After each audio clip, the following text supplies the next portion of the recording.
Colleagues, friends, welcome to our roundtable on Ukrainian studies, state of the arts. I'm Volodymyr Kravchenko, professor at the Department of History, Classics and Religion, director of the Contemporary Ukrainian Studies program at the Canadian Institute of Ukrainian Studies, University of Alberta. I'd like to invite Dr. Natalia Hanenko-Frisin, director of the Canadian Institute of Ukrainian Studies, and Hutsulak, chair of Ukrainian Culture and Ethnography at the Department of Modern Languages and Cultural Studies, University of Alberta, to open our meeting officially. Welcome, welcome. Welcome to those in this room and also welcome to those who are connecting with us distantly. I'd like to welcome you first and above all to the Treaty 6 territory and the city which we know under the name of Amiskwasi-Vaskahikan. It is a land of many native or indigenous peoples and many other peoples, Métis peoples, and we are in position to express our deep respect and our appreciation for everything that has been done in support and promotion of this land by the indigenous peoples. We at the Canadian Institute of Ukrainian Studies understand that very well a deep connection between the land and the people and how the rights to the land can sustain people in their culture and what happens when the rights to the land are violated. We are committed to continuing our work towards a better Canada, towards truth and reconciliation as pursued by all settler communities across the nation. I also welcome you to the University of Alberta and specifically to the Canadian Institute of Ukrainian Studies, which is the home to 11 programs and units, centers themselves recognized as standalone powerhouses, which continue to pervade and provide us with deep foundational knowledge about Ukrainians and their relationship with the world and world affairs. Since 1976, we were at the forefront of the emerging and continuing discussions and debates on Ukraine and Ukrainians in the world. And Russian military aggression against Ukraine since 2014 is an assault on Ukraine's sovereignty, democracy, people, and their very right to exist as a Ukrainian nation. It is also a threat to the global security, peace, stability, international relations as we know it. President Putin unleashed this war not only to erase Ukraine, but also to erase Ukrainian history, thus making history very much the key part to the expanded geopolitical crisis in which we're currently all living. And historians have been facing an urgent need to respond to such undoing of history by Russia. With the escalation of the war at CIS, we have engaged last year in numerous initiatives in response to the war, and I'd like to mention one of those initiatives, an international seminar which we co-hosted together with a couple of international partners, German-Ukrainian Historical Commission and Ukraine-based journal Ukraina Moderna, which had focused and was titled Historians in the War, Rethinking the Future. As you see, the title of that initiative, which convened every 2 weeks on virtual platforms, had focused on the future. And today's event is very much anticipated continuation of what we have been doing at the Institute thus far. And importantly, also an important and substantial departure from the original focus, from the early initiative. It is an event which is coordinated and hosted by Contemporary Ukraine Studies program. Dr. Volodymyr Kravchenko and his team have been very much, again, on the front lines of intellectual pursuits these days, engaging with you, dear guests, dear participants, in very important debates, which we will be part of today. The roundtable Unpredictable Past, again, focuses on the past, brings us back to history, revisiting European, Russian, and Ukrainian historical studies, will examine institutional and intellectual transformations that have occurred in Ukrainian studies since Russia's physical war against Ukraine that began in 2014. I'm very much happy to pass on the torch back to Volodymyr Kravchenko, who will introduce the event and will discuss a little bit further what is it all about. Thank you very much.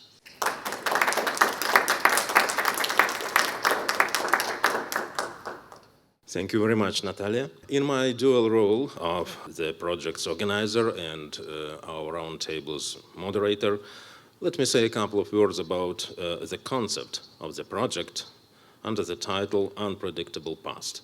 It is organized by the Contemporary Ukraine Studies program of the Canadian Institute of Ukrainian Studies. Our roundtables today and tomorrow in Banff are organized by the committee with Vita Yakovleva, Alexander Pankeyev, Serge Tsipko, Ostap Kushnir, Frank Sisin, and yours truly as members. The Unpredictable Past project is supported financially by the Contemporary Ukraine Study program and the Kowalski program for the study of Eastern Ukraine of the Canadian Institute of Ukrainian Studies. This is not just about the past. The past in Ukraine and all other countries in between, it's a living system of values, political concepts, and that is why we decided to include it into the program, into the agenda of the Contemporary Ukraine Studies. The project includes several roundtables, public lectures, workshops, and publishing of the collection of essays. The idea of the project was born about 1 year ago, during the initial stage of the Russian aggression against Ukraine. I was working on the book on the history of Ukrainian studies in North America during and after the Cold War, and I asked myself a question: is this time for another large-scale revision of our field of studies? The similar revision started already in 1991 with the dissolution of the Soviet Union. There have been many attempts to reconceptualize the fields, so to say, responsible for producing of expert knowledge about the former Soviet space and time, to reassess the role and place of imperial, national, and regional phenomena in the history of respective peoples and states, to introduce new concepts and methodologies in the humanities and social sciences. The same waves of historical revisionism, both intellectual and political, can be traced retrospectively even deeper back. Like, for example, it happened during and after the two world wars, after Napoleonic Wars, after 1648, and so on. Every time, intellectual revisionism was driven by geopolitical changes. Every time, those changes were accompanied by the reflections on the past. And every reflection on the past, in turn, pointed out to some important changes in collective identities. The question arises: are we facing something similar today? Does the Russian war against Ukraine compel another re-evaluation of our professional craft? Of course, it is difficult to answer these questions, since we are all involved observers. We are lacking a proper historical distance between ourselves and the objects of our reflections. However, I still believe in the principle of academic autonomy. Even today, I hope we are able to identify many gaps in our knowledge about the peoples and countries in between, located to the east of the, so to say, old Europe. Ukraine is still new and poorly understood in the West. Ukrainian history is full of many paradoxes. Sometimes they don't fit into traditional frameworks of Western humanities and social sciences. Suffices to mention the issues of Ukrainian colonialism, nationalism, or the eternal problem of continuity and discontinuity of Ukrainian historical process. But Ukraine can be understood properly only in a broad historical and geographical context. It is covered by the whole complex of disciplines, including Slavic, East European, Soviet, and Russian studies. Thus, once again, we decided to consider both the texts and the context of Ukrainian studies in history. I said once again because we already had a chance to introduce the same format of inquiry 5 years ago when we celebrated the 40th anniversary of CIUS. I still believe it was a good idea. That is why we decided to invite specialists from different disciplines to take part in this project, and we are grateful to those of them who accepted our invitation. The roundtable on Ukrainian studies will be followed by other roundtables and presentations All of them are designed to shed a light on the state of the arts in the related disciplines and to suggest how to incorporate Ukrainian fact, Ukrainian topics in the mainstream of the Western academia. Our next step is to publish a collection of essays, which, as I hope, will be available for the broad audience at the end of this year. Now about our participants. The round table includes Yaroslav Hrytsak, who is professor of the Ukrainian Catholic University in Lviv. His recent book is Overcoming the Past, the Global History of Ukraine, published in 2022. Olga Andreyevska, professor at the Department of History, Trent University. She is an expert in Ukrainian historiography and Russian imperial studies. Her recent publication is Russia and the Origins of the First World War. Sergei Plokhy is Mikhailo Hrushevsky Professor of Ukrainian History and Director of Harvard Ukrainian Research Institute. His recent book, The Russo-Ukrainian War, The Return of History, published in 2023, this year. Frank Sisson is Director of the Petro Yatsik Center for Ukrainian Historical Research at the Canadian Institute of Ukrainian Studies. He recently finished his long-time publishing project, English translation and academic edition of the History of Ukraine Rus by Mikhailo Hrushevsky. And Serhiy Yekelchik, Professor of History and Slavic Studies at the University of Victoria and President of the Canadian Association of Ukrainian Studies.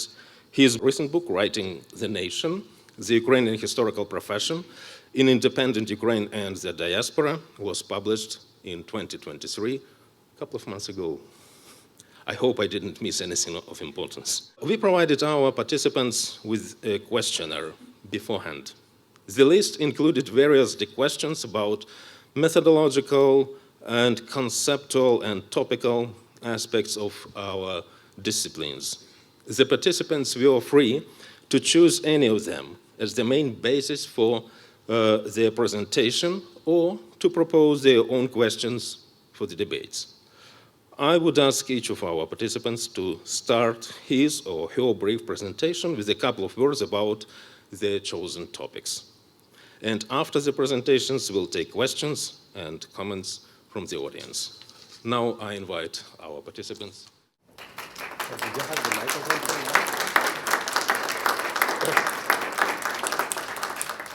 What I've done is actually formulated answers for the three questions that were posed to us. The first question being, how has the Russian invasion of Ukraine challenged Western disciplines responsible for the production and dissemination of the expert knowledge on the lands and peoples located at the eastern edge of Europe? I want to make clear at the outset that I think what I bring to this discussion is the perspective of someone who has taught Russian and Soviet history at a Canadian university that doesn't have a major center in Russian or East European or Ukrainian studies.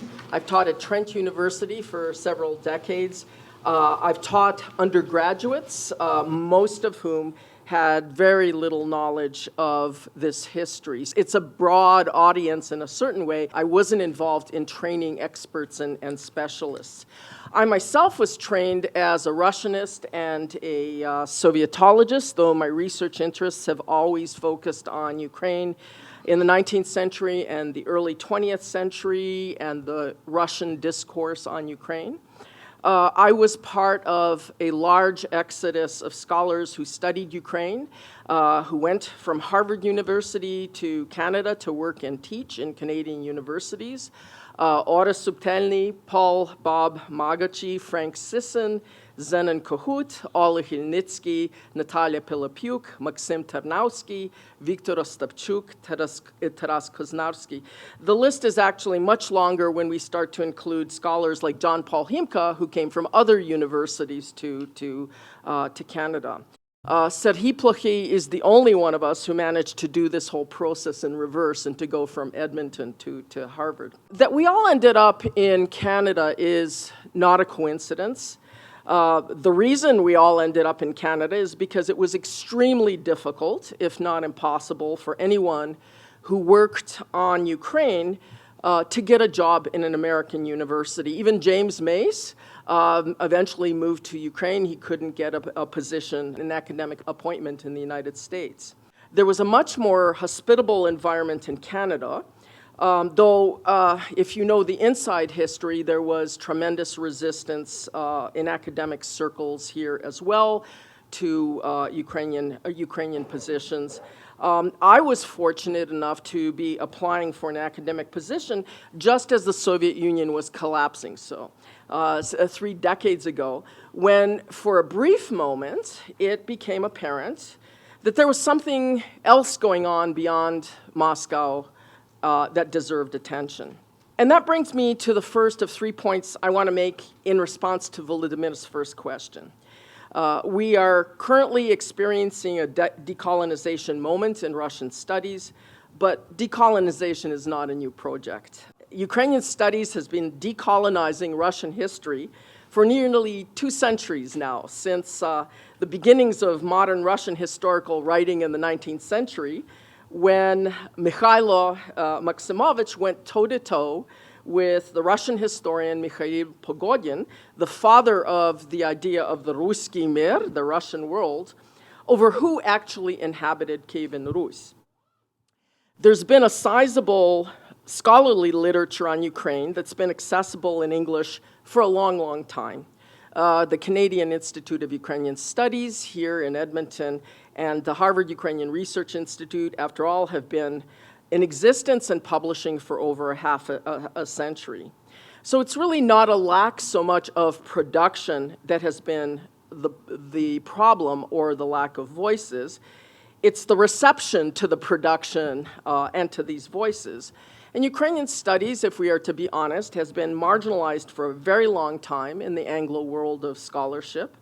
And at best, it was treated as something quaint, something boutique, a diversion from the study of the way the world really works. I was shocked the first time I was called a diaspora scholar. I never thought of myself in that way, but it was an incredibly belittling term, at least I thought of it that way, since other categories of scholars didn't have adjectives added to their scholarship. In the last 25 years, there's been a burst of scholarship on the Russian Empire and the Soviet Union, work that focused on policy and how the center managed and reconstituted this sprawling empire. Some very good, some very important work has been produced. If you know the field, you know what a sensation Terry Martin's book, The Affirmative Action Empire, was when it first came out. But studying how St. Petersburg or the Kremlin managed their multinational empires and populations is not decolonization and shouldn't be mistaken for such. These are still state-centered narratives. And it didn't lead to a fundamental rethinking of the scheme of Russian history, which in many cases began, and I assume still begins, with Kievan Rus. The study of state institutions rather than historical legacies and populations. Decolonizing Russian history means not just acknowledging the existence of various histories and cultures, but rather critically analyzing and understanding the nature of that conquest. It means shifting the focus away finally from the state narratives. And it means studying history from regions, not just from the metropole. It means studying history from below and not just from above.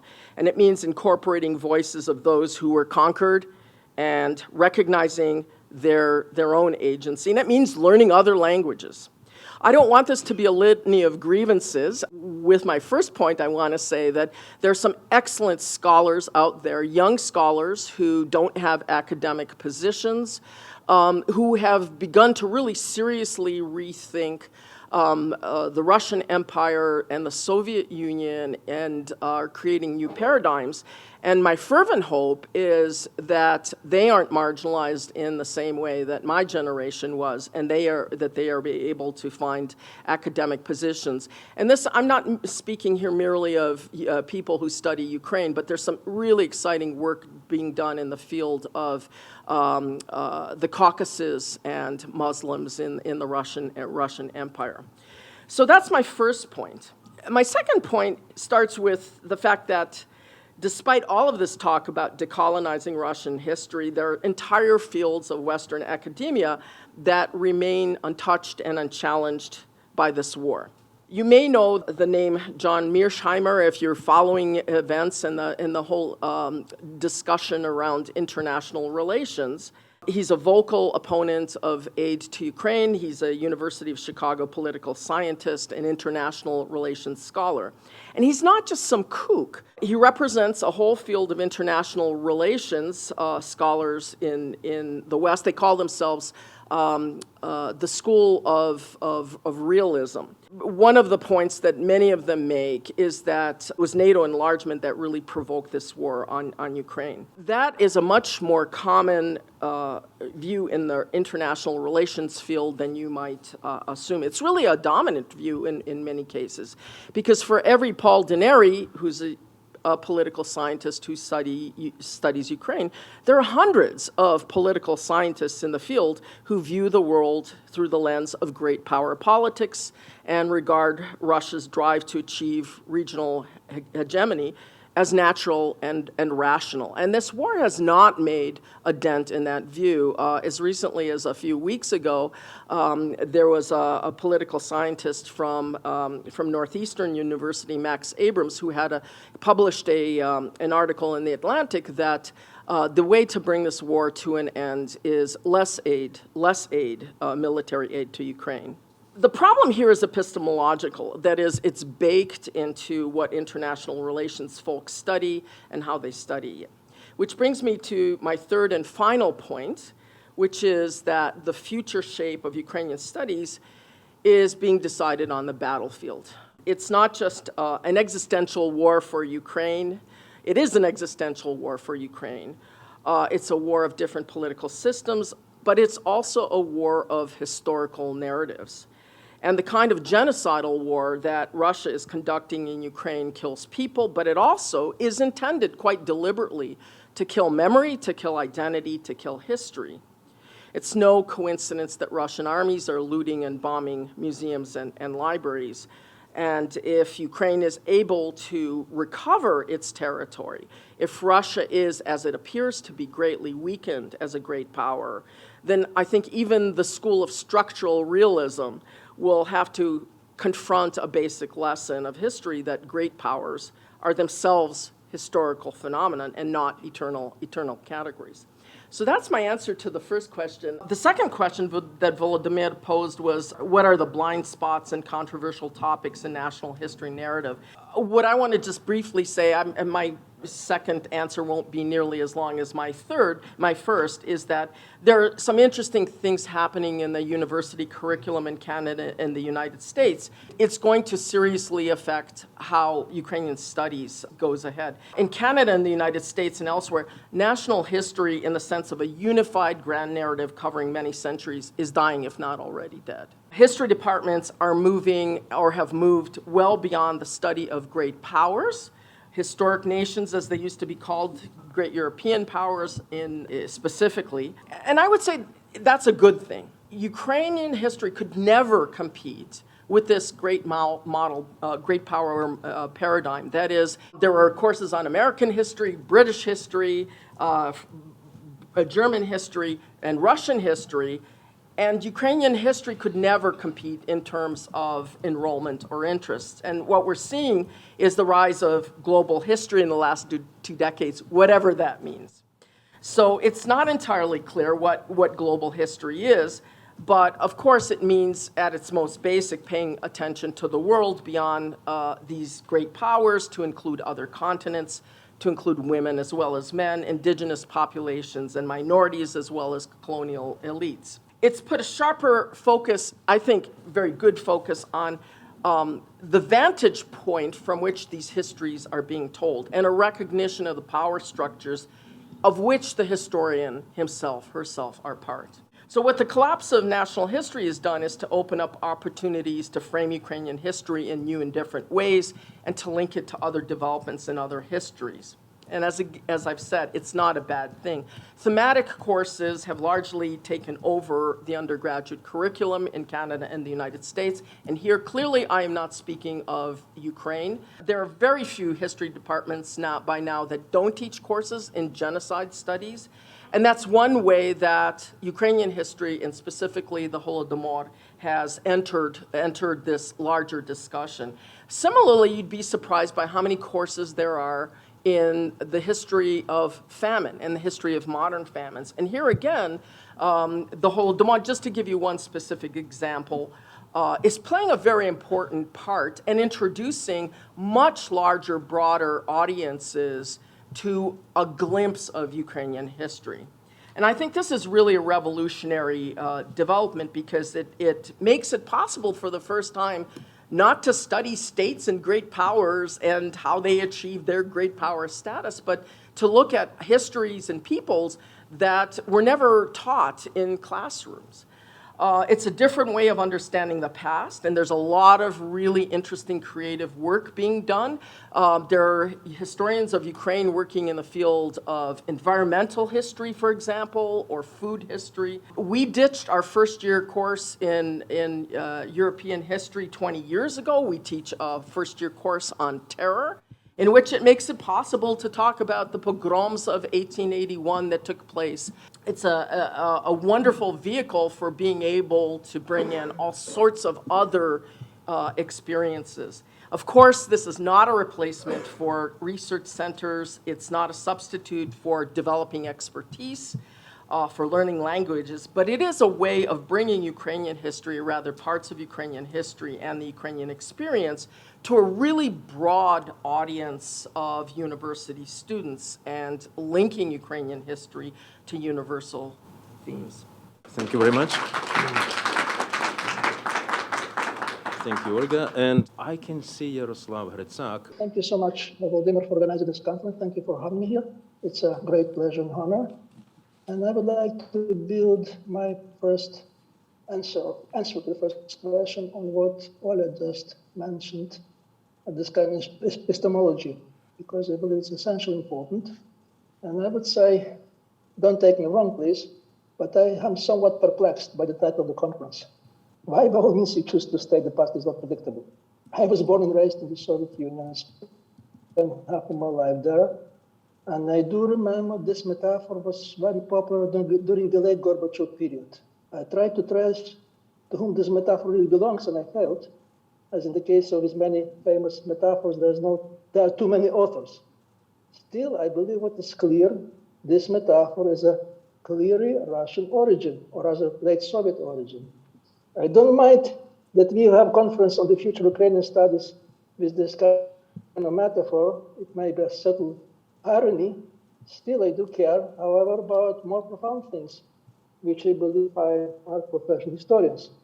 What I mean to say, that this metaphor has been cynically and consciously used and abused by Putin and his spin doctor, above all, Vladislav Sukhov, who was directly responsible for the Russian ideology or ideology of Russian politics toward Ukraine. There's an excellent book written by Peter Pomerantsev. The book has a very telling title, Nothing is True and Everything is Possible. The Surreal Heart of the New Russia. Just let me tell you briefly the story of this book and this author. Peter Pomerantsev is the son of the Soviet Ukrainian dissident who immigrated to the Great Britain by the late 70s, and the book focuses on the machine of the Kremlin propaganda. It has been written on the first-hand experience. Peter Pomerantsev Jr. served or worked for several years in the Russian TV because he has a knowledge both of Russia and English, so he was that kind of very handful. What Pomerantsev says there, Putin and his spin doctor, they are aware they are lying, but they believe since there is no truth, more so there's no historical truth, everybody is lying as well. So the choice is not between a lie and truth or historical lie and truth, but between the quality of the lies. Who lies better? And Peter Pomerantsev, there's something very important, essentially important, claims that Russia is not a country in transition. Russia is a certain type of postmodern dictatorship. This, I believe, is very much important because we're dealing with epistemological issues here. Again, let me stress that the fact that Pomerantsev, as Pomerantsev stated, Surkov was the architect of the machine that was used against Ukraine. Until the February 24th, he was responsible for Russian politics toward Ukraine. Luckily enough, Surkov has completely failed in his predictions that Ukraine was not a viable nation and could not withstand the Russian aggression. The rumor has it that he was punished by Putin by an arrest interrogations. In any case, he disappeared from the scene, and I believe that in this sense, their ignorance of Surkov and Putin is our fault. So what I'm saying here, that there is alternative concept, a concept which is very important for the future of Ukrainian studies as a part of global studies. And this is presented by another book of my favorite. This book has a very telling title, Telling Truth About History. It has been published 30 years ago by three ladies historians who stood at the cutting edge of historical studies. The first was Joyce Appleby, who was specialist in American history. The second was Lynn Hint, who works on the culture of history and focuses on such topics as gender and Afro-American history. And Margaret Jacobs specialized in the history of science. So what three of them were telling and arguing that truth, especially historical truth, is possible, even so is not absolute, it's worth struggling for. It may be some kind very distant of what I'm going to say, but still will bring me to the major point of my presentation, the future Ukrainian studies. More importantly, they pronounced that postmodernism as a theory, as an approach for humanities is already passé. Probably their pronouncement was premature. The pronouncement of death of postmodernism was premature. Anyway, Putin, Trump, Orban, or Kaczynski, they all live in the world post-truth. And still, I believe Ukraine may present an important empirical truth that truth still matters. And this here I'm referring to another book that's written by Marcy Shore. Marcy Shore, who is a specialist on the history of phenomenology in the Eastern Europe, in communist Eastern Europe, communist Eastern Europe. And she wrote a book on Euromaidan in this sense of the phenomenology. And basically what he says, that something would happen in Ukraine, particularly in Euromaidan, was really epistemological breakthrough. Because what Ukrainian did and what Ukrainian showed, that there is such a thing as a values, there is such a thing as historical truth. This is something that he was fight for and never die. She refers to a very particular moment. You may remember that. There was a young lady who served as a medical nurse of the Maidan, and she was shot by a sniper. At that time, she tweeted, "I was shot." And what Marcy says that from the point of view of epistemology, this is probably the most radical breakthrough that ever happened in the recent world history. So therefore, he says, she brings to our point the importance of Ukrainian case, especially during Maidan and later on. Recently, I was approached by two other humanitarians who did know about the work of the Marcy Shore. One of them was a Polish historian who left the field. He worked as a Polish ambassador to Iraq, and sometimes he served also as a military officer. And he said to me exactly the same things. He said that since the beginning of the Russian-Ukrainian war, we have really kind of the end of postmodernism. There's really kind of epistemological breakthrough. The same thing was told to me by another friend who is a philosopher from Holland, who is very much specialized in this kind of issue, useless applied philosophy. So what I believe the crucial thing is, I believe that what we're facing here, there is a certain trend, a very important trend. Not particularly historians, represented by historians, but also by historians as well, but also some kind of philosophers, advanced humanitarians, and I will just name the names, like Leszek Kolakowski, Tony Judd, Timothy Gerton Ash, Richard Timothy Snyder, Marcy Shore. The list probably is long for them. But what is, even so they focused on Ukrainian history directly, in one way or another they didn't with Eastern Europe, and they believe that this is that may have a very important contribution to understanding of the global history, and also this kind of epistemological turn, shifting of paradigms against what we think as the past. I believe what the CEU's Canadian Institute of Ukrainian Studies and also Harvard Ukrainian Studies has done since the very beginning, and it still does, through the principle of the founding fathers. I mean the project of Rethinking Ukraine, initiated by the founders of academic Ukrainian historical studies North America, the famous trio, Amelan Pritsak, Ivan Shevchenko, and above all, Ivan Lysek Rudnitsky.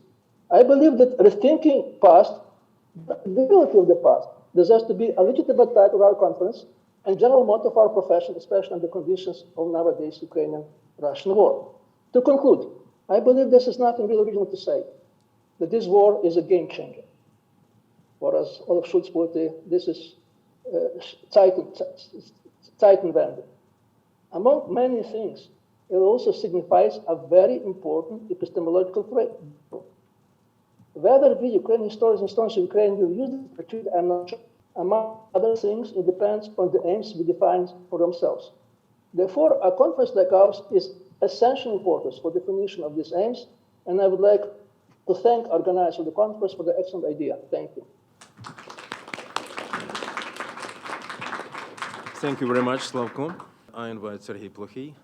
I will go back to the tense months before the start of the war. I believe quite a few members of this panel participated, and people in the audience as well, participated again and again in endless webinar sessions on the war, when the war is coming, what to expect. My own experience was that most of the experts that were there were experts certainly on Russia, on NATO. When the military aspect was discussed, exclusively those were experts on the Russian army. The impression was like the really Ukrainian society and especially Ukrainian armed forces didn't exist. We now know that they both existed back then. We know that they exist today. Now, at least the situation in the United States is that most of the observers in academia, outside of academia, know that and ask questions. How did we miss it? Why didn't we expect the Ukrainian resistance on that level? How did we miss that there were Ukrainian armed forces?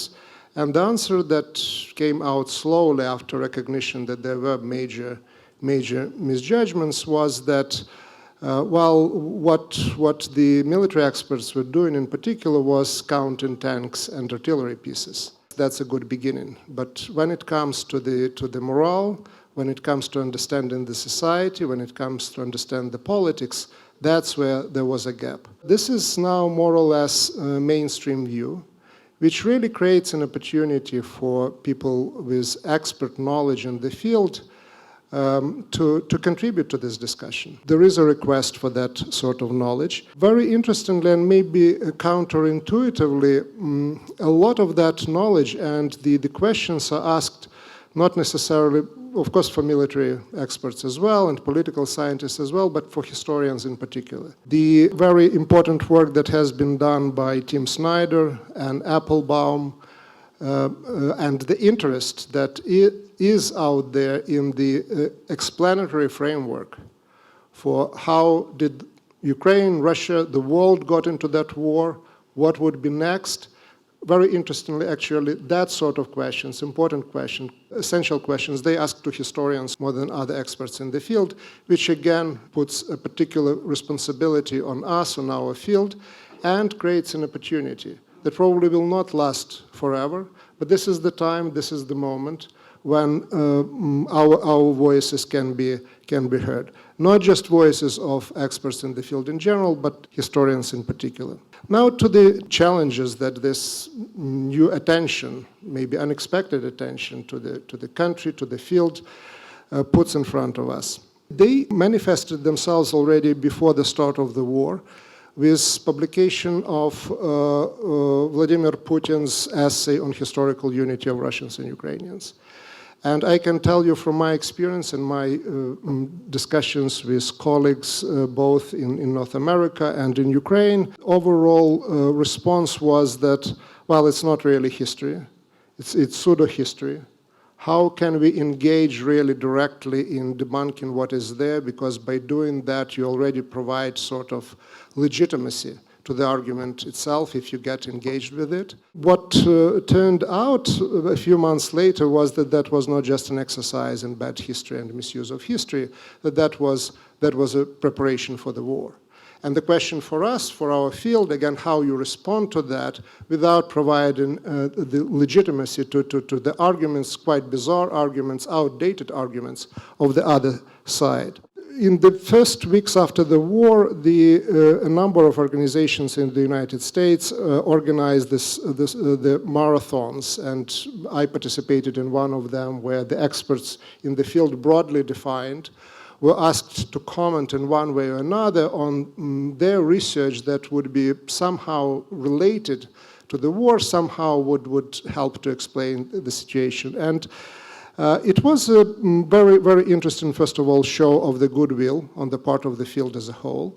It was also a very clear understanding what that field looked like, because again, the experts on Ukraine per se were really minority.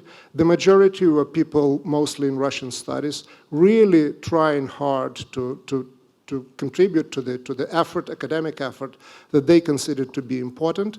But certainly, at best, what we were getting in most cases, what Ola Andrievska was just talking about, it's about still a view from the center about maybe nationality policy, and Ukraine would be part of that. The openness on some level continues certainly with the Association for Slavic East European and Central Asian Studies. There were a number of panels organized at their convention last year, and the main theme of the new convention is also decolonization. If this is not a call of, okay, guys, let's think about that, let's talk about that, we are prepared to hear, I don't know what else can be on par with that call. And the question is, again, now is the moment, what do we have to offer? And that sort of a discussion, which is happening ahead of time before ACES and a number of other panels, it seems to me extremely, extremely important, given that we have this opportunity to exchange opinions. One thing that is obvious, and again, Ola was talking about that CAUS, Harvard, the experts in Ukrainian field have been working on some form of decolonization of the either Russian, Eurasian, or globally defined studies. What we can offer is, in many ways, just reminding people about all this work that has been done for the last 20, 30 years. So basically bringing it back to the fore, because the average attention span of our colleagues is really focused on the books that appeared 2, 3 years ago, and then you move on and there are new publications. So bringing this back, it's one very important factor. Another one is thinking about the field as a whole, and most of the time our field is defined within the sphere of Russian Empire or the Soviet Union. Not exclusively, but most of research that is there. The first history of Russia as an empire appeared only a few years before the fall of the Soviet Union, and it was Andreas Kappeler. Talking about the works done on the history of the Soviet Union as, again, not focused on the center and just dealing with nationality, so not focused on one of the republics, but trying to assess the phenomenon as a whole. I personally know just one work, and it's not published yet, and it's dissertation done under Terry Martin by Erin Hutchinson on the rise of cultural nationalism and writers in the Soviet Union. She reads 5 languages of the former Soviet Union, so it's Ukraine, there is Russia, there is Moldova, there is Armenia, and so on and so forth. This is the first work of that sort that is truly the work on Soviet history in its multi-ethnic definition. So that task is ahead of us. What is also very clear when it comes to the field of Russian Eurasian history, that it missed its decolonization turn. That certainly happened in case of European history, in terms of French history. At least those processes started at least in the 1960s. And I don't think that, again, a major change occurred around the fall of the Soviet Union in 1991. But in that sense, the field is just unbelievably old-fashioned and out of touch with what is happening in other fields, and particularly fields of European history. There is a lot what we can do to help to transform this field. But for that to happen, we have to be engaged. We shouldn't understand decolonization as the way of building actually much taller walls and stronger fortifications between the Ukrainian history and Soviet history or Russian history. Here I want to add again, Russia, it's about the war, it's about the way how our field is there, but Ukraine and Ukrainian historians have something important to contribute also to rethinking the history of the Ottoman Empire, rethinking the history of Central Europe and Austria-Hungary, to rethinking history of Poland, through the history of Polish-Lithuanian Commonwealths, but history of Polish-Ukrainian relations. So I think it's important to think about decolonization as not just taking on the old Russian narrative, but also thinking about this broader opportunities that history of Ukraine offers us. Now, what about us, Ukrainian studies per se, narrowly understood?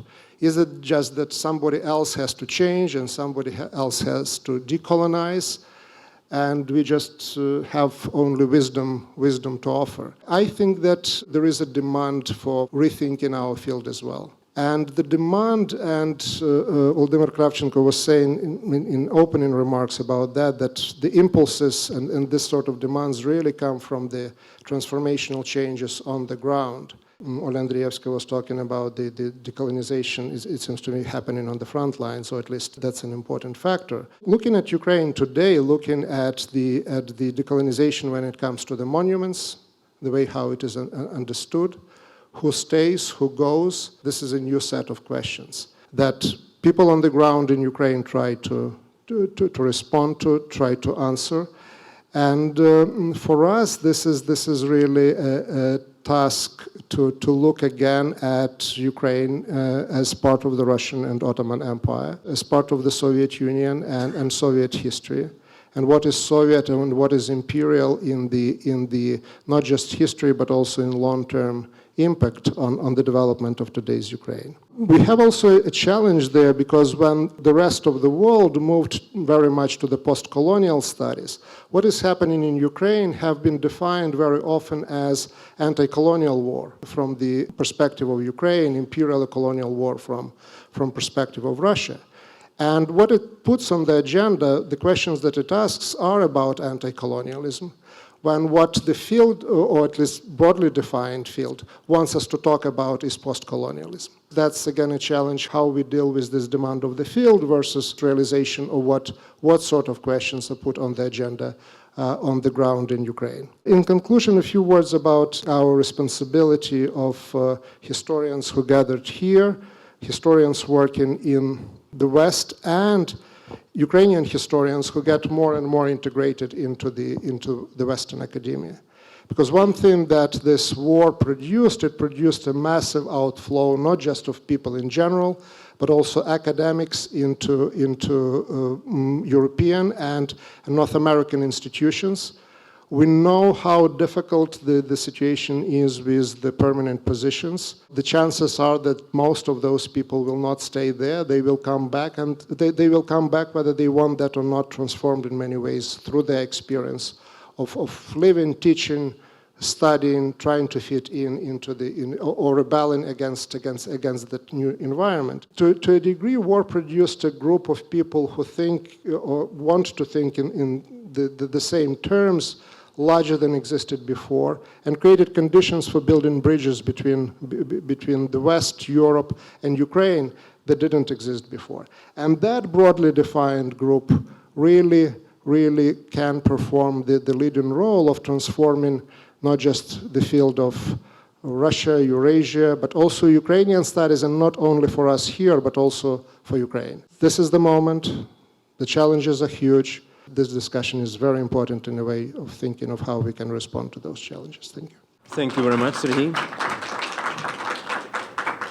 Frank Sisson is our next presenter. I'd begin this with the case of Ivan Lysiak-Ruditsky. One of, I think, our most important recent publications have been the diaries of Ruditsky, which were found and with a whole saga and published, but also because Ivan Lysiak-Ruditsky, I think, represents the core of the problem faced by most of those who wanted to deal with Ukrainian history. He arrived in North America immediately after World War II, thinking of himself as a historian of Ukraine and wanting to work on it, and was quickly informed by the powers that be in North America that you had to get Russian to get ahead in the field, to be part of North American academia of that time. And he should reprofile himself as he could, which to a degree, through his interest in the Rachmaninoff, he was able to do. And eventually, to get a position at American University.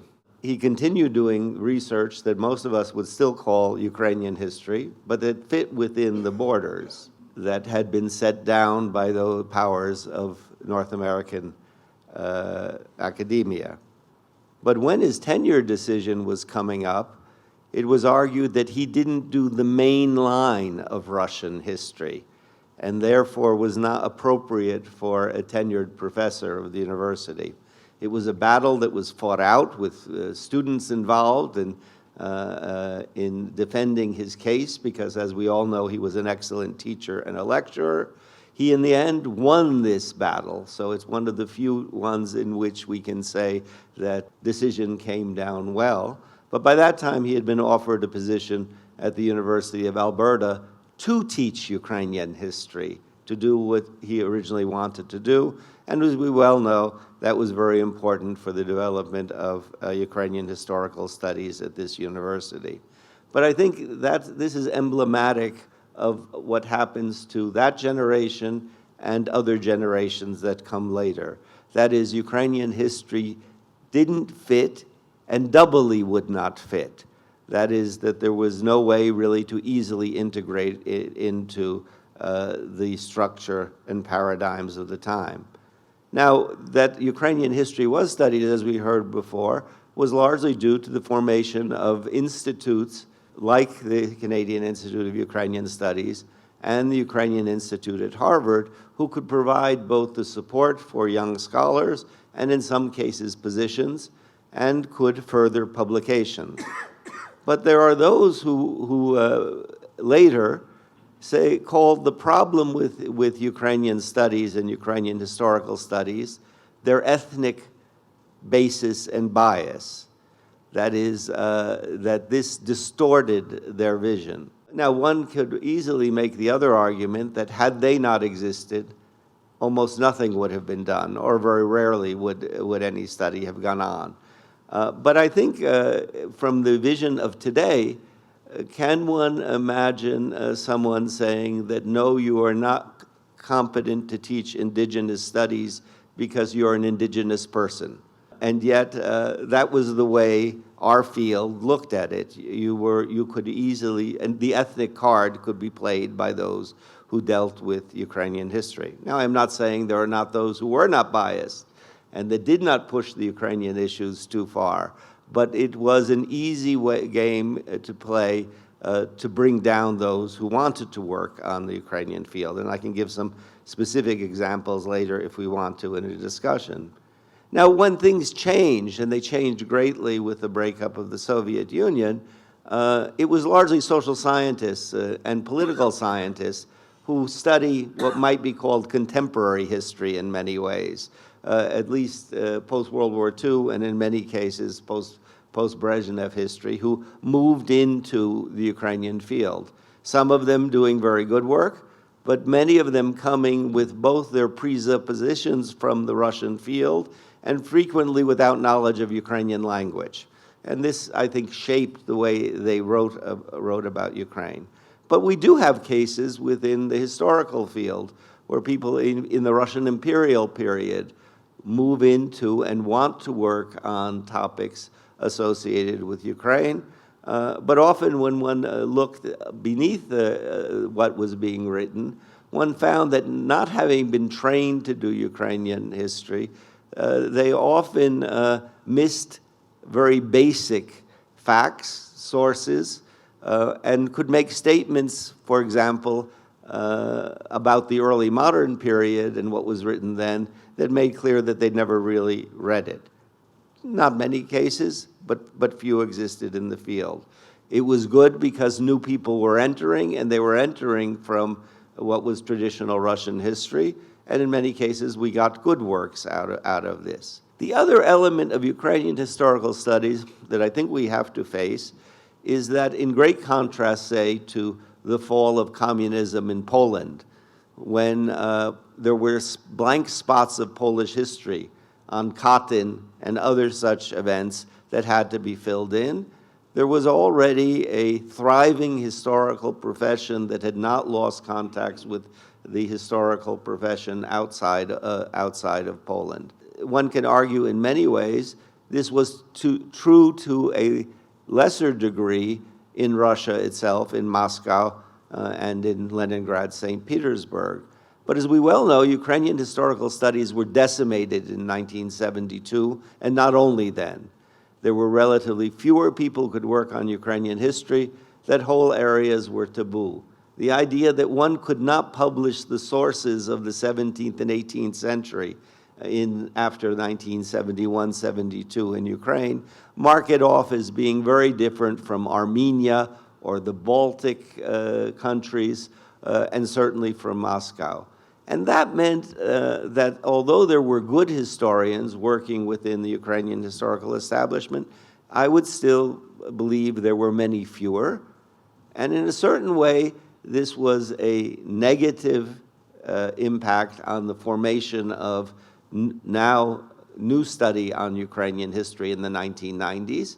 And in certain ways, it was positive because it meant Ukraine was more open to various influences, some coming from traditional Ukrainian historiography, some coming from the diaspora, some coming from the various Western scholars and international scholars with whom they came into contact and where they got their grants. I think what it was remarkable over the past 30 years has been that development of Ukrainian historical studies in Ukraine. I remember when a young assistant, Yaroslav or Slavko Hrytsak, had to pick me up from a train in 1990 or 91, sent by Professor Isayevich. I thought that maybe the young fellow would have a future. And it turned out he and many others did have a future and have influenced all of our thinking on Ukrainian history. For those of you who want some proof of this, please take the volume we have just published on 18th century Ukrainian history, 23 articles, 18 of them by scholars in Ukraine that are translated. This whole area of a period that was not worked well by traditional, that is pre-Soviet Ukrainian historiography, shows how much progress was made in that field. And so we can see that as an accomplishment. We all, in looking at Ukrainian history, we have to deal with many paradigms. Our question that we got for this session dealt with areas on the edge of Europe. Well, on the edge of Europe is one of the paradigms. I think at the moment, obviously, one that's going to be central in Ukrainian political life as it tries to move from the edge a little closer, at least, into the center. Maybe it can hop, skip over Hungary and declare itself more European in that sense. But also, in a way, like all these paradigms, potentially dangerous.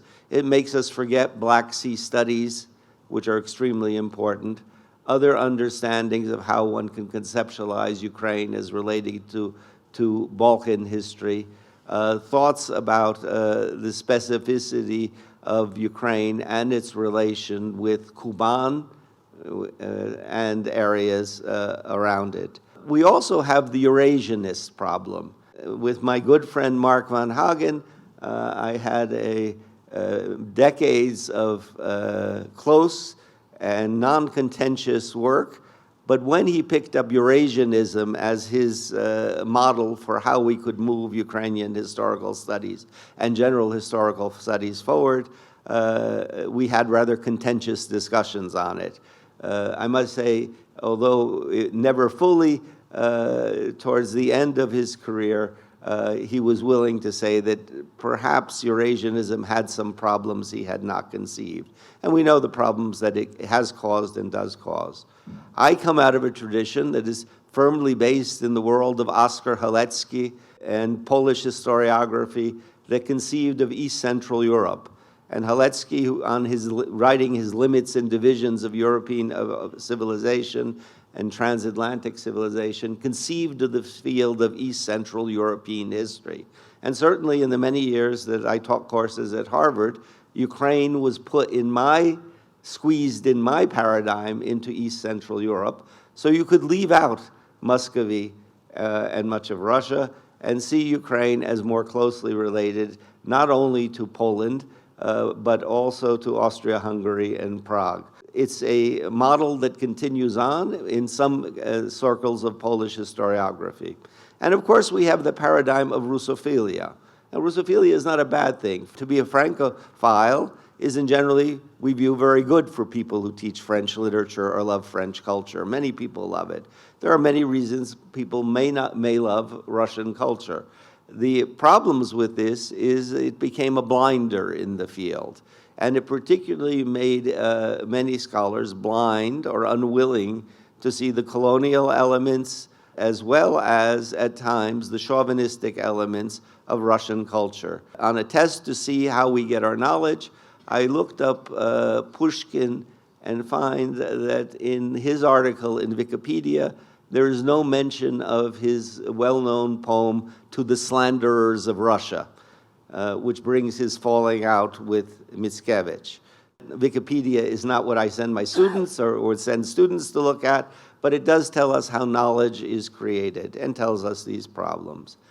The other element which historians got involved in is the cross between political science and history began to break down with all of our various revolutions in Ukraine, from the Orange Revolution through the Maidan and to recent events as well.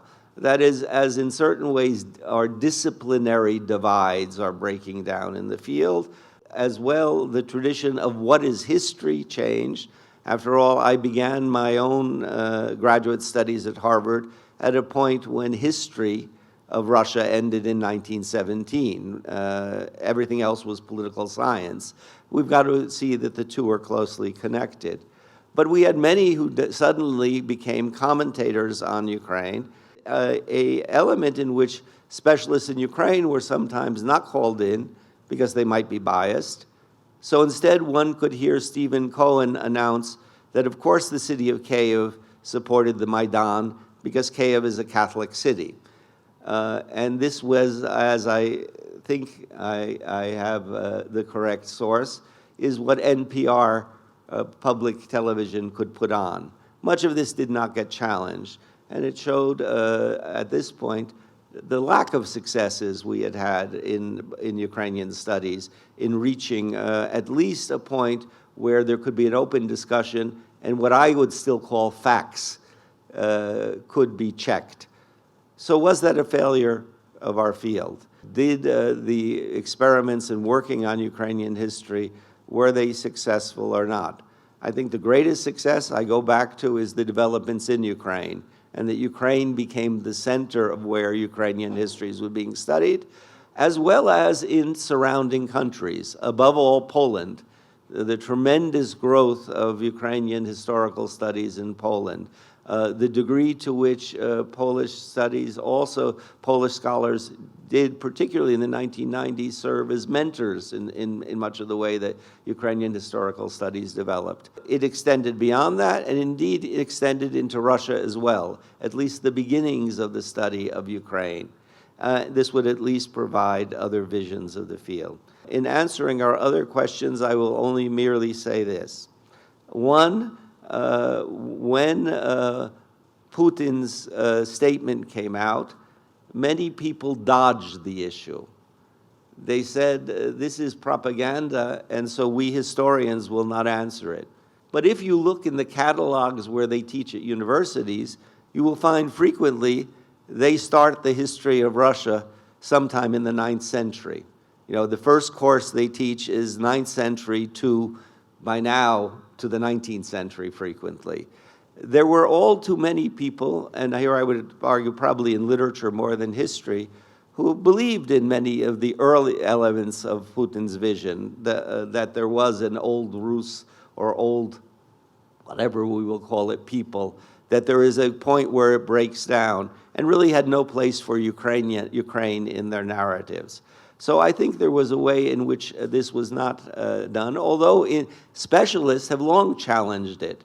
We only have to look at Chris Raffensperger's recent works, placing Rus, and here, of course, K of Rus is really a 19th century creation. We have to be careful of our terminology, within a European context by study of dynasty, but also societies.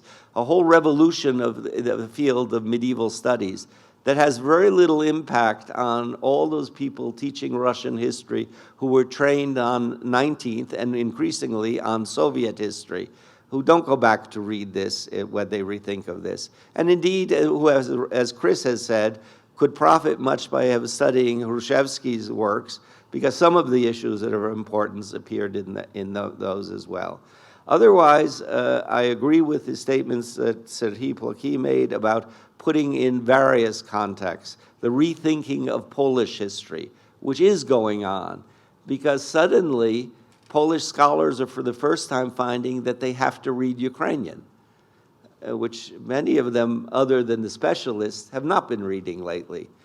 And the reason is because Ukrainians are writing things about the Polish-Lithuanian Commonwealth that are not only Ukrainian topics, but are new conceptualizations of Polish history. How could you really know Polish history and not read the works of Natalia Yakovenko? This is something we can see where there will be a contribution in this field. The other areas, the famine has been brought up, I think of extreme importance because of the degree to which oral history and survivor testimony were crucial of discussing issues such as whether the Ukrainian borders were closed during 1933, something that was denied for a long time by the specialists in Soviet history, and showed how emigre groups with their biased, politically fanatic at times members could also be a historical source that could teach historians something about the past of Ukrainian history. One of the issues that we have to deal with is in dealing with totalitarianism, Nazism, extreme nationalism, collaboration with the Nazis, and then dealing with collaboration. Do we call it collaboration with the Soviets and Russians? Was there collaboration with the Polish government, as a lot of Ukrainians thought were happening in 1919 to 23? We had to deal with all these fields, but as well the decommunization issue, which we now, I think, many historians who were very critical of Ukraine's decommunization would now only wish that Russia had made some of the similar mistakes and maybe would have stepped a little further on the path of really dealing with Stalinism. And then finally, periodization. We still need to deal with periodization. There's still very good works. I'm reading Adam Teller's amazing book on the Jewish survivors of the massacres during the Khmelnytsky uprising. But I notice he still uses 1654 as the end of the day of the Khmelnytsky uprising. That is, his vision comes via Russian history as to how you periodize events in Ukraine. So I think Ukrainian historical studies could offer much in that field. And then the only thing that I will mention and finish this is to say, when dealing with courses on the East Slavs, Rus, and East Slavs, of course, is a tricky term. It really is only a linguistic term. We are distorting the past, but East Slavic is a category that modern philologists created. Nobody knew they were an East Slav in the 10th or 12th or 13th century.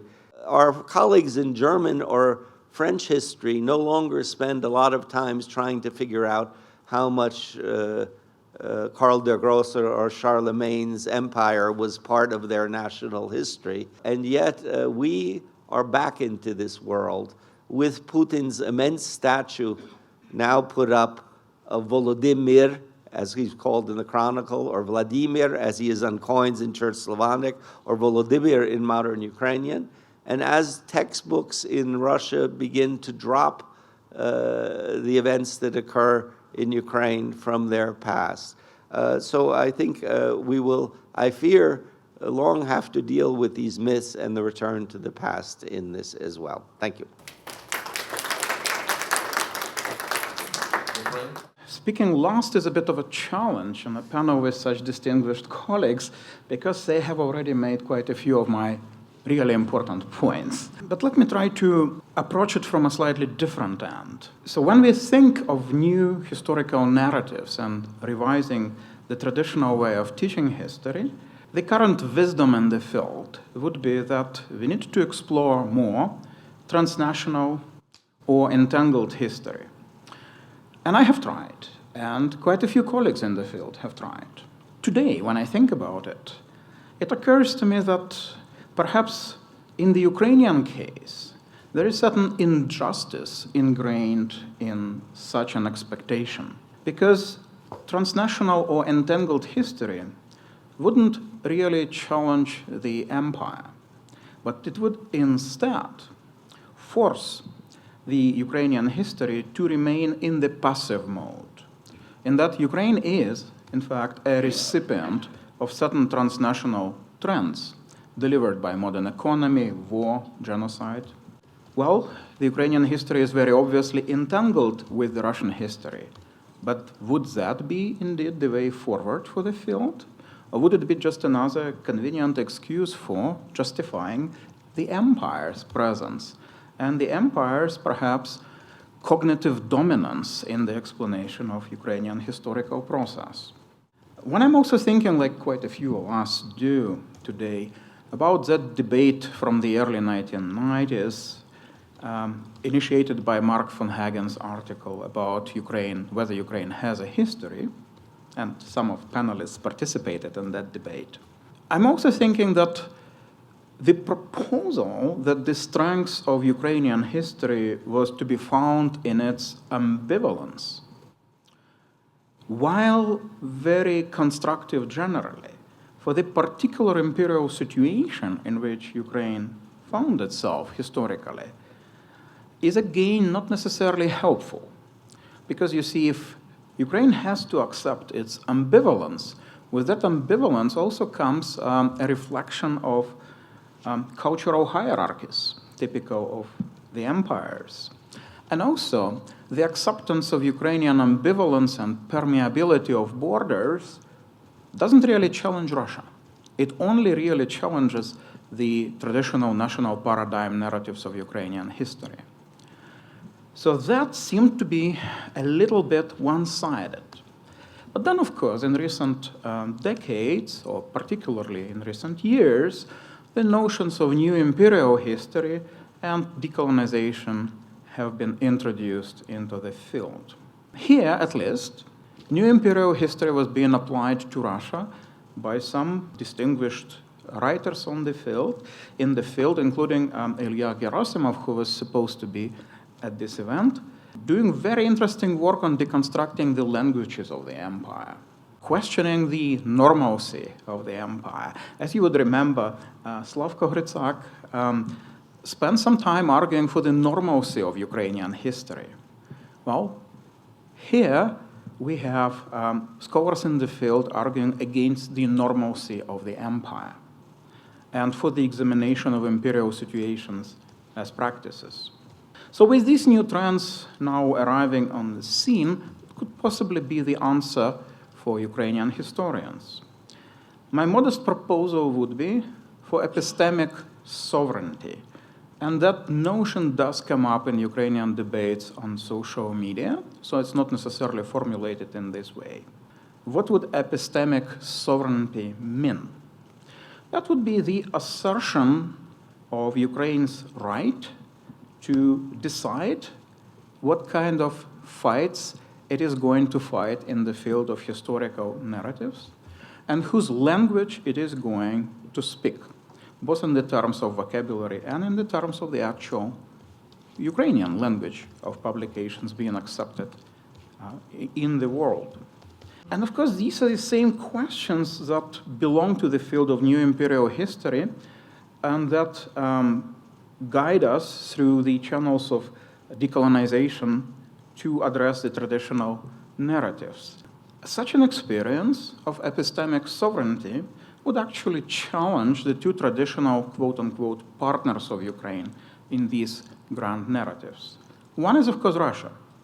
Putin's article in the summer of 2021, which Serhiy has referred to, and so many of us have commented about on social media and mainstream media and whatever, essentially would not be a good example of transnational or entangled approach on the Ukrainian side. It wouldn't help us in the Ukrainian response to this narrative, to Putin's narrative, to bring up the transnational or entangled history.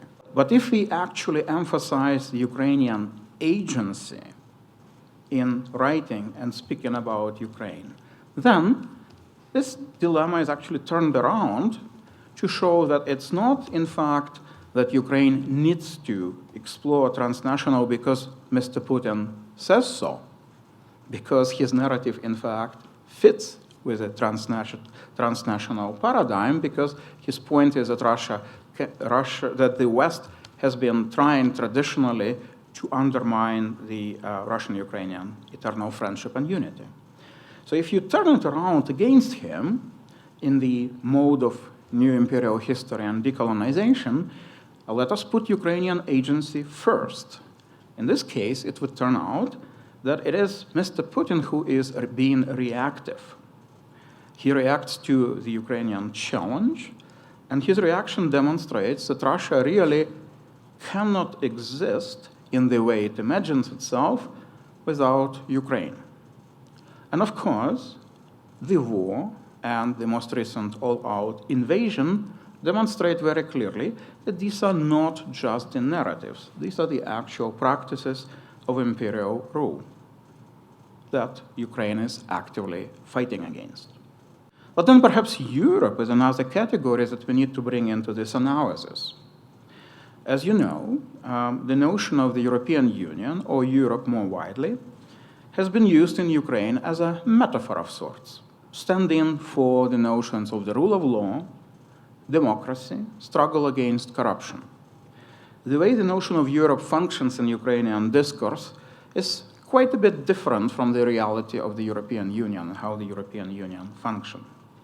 So this is actually a very interesting moment of Ukrainian national imaginary, how Ukrainians position themselves in the world.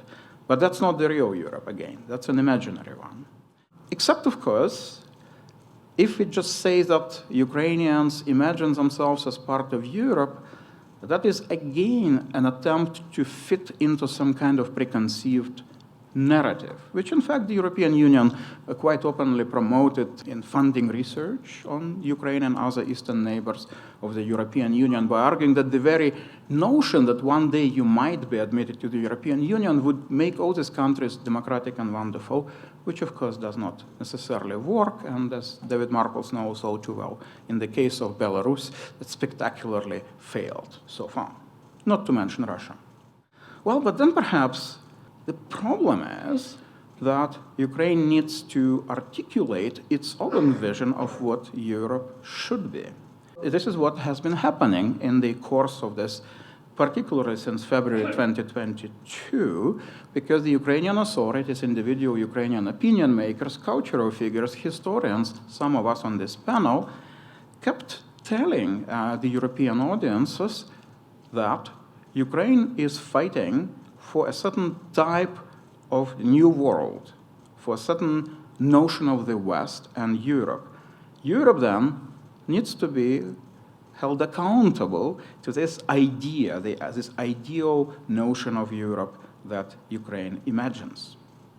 And of course, as you realize, recent jokes on Ukrainian social media about we should not really be longing to join the NATO, let the NATO ask us to join, meaning that the Ukrainian armed forces are so much better than the European armies are.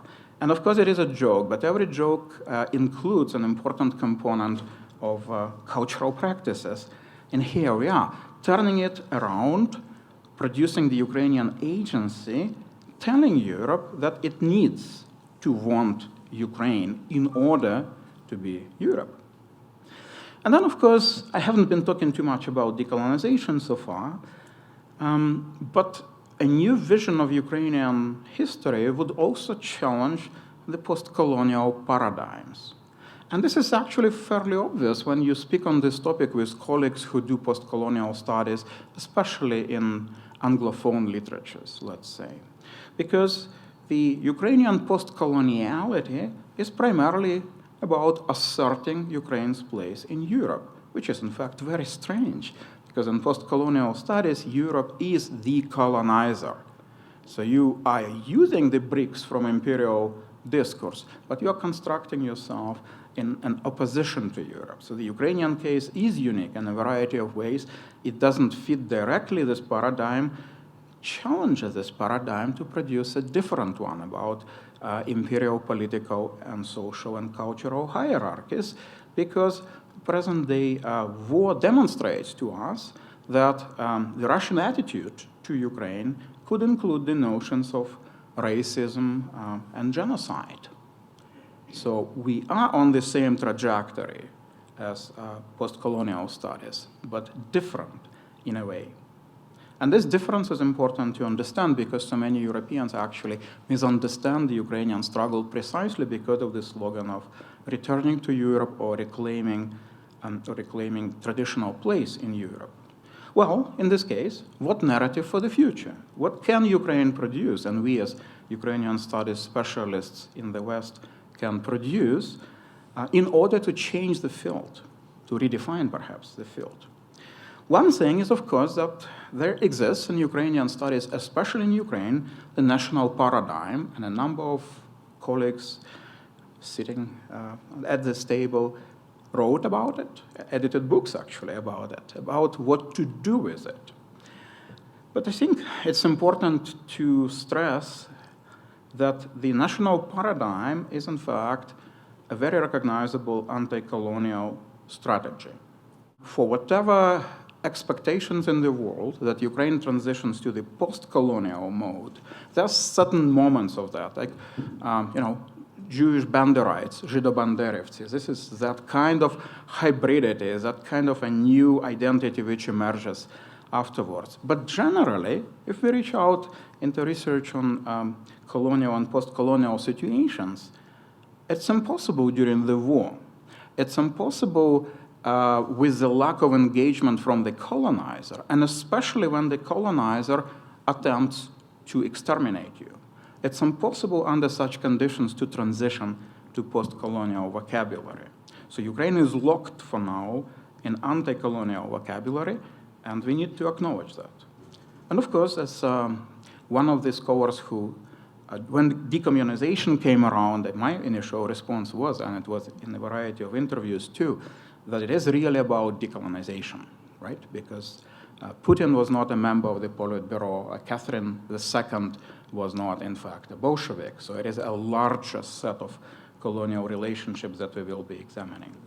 But it cannot really complete the process. We cannot complete the process in the middle of the war with a lack of engagement from Russia. In this case, what is that new approaches that Ukraine can offer?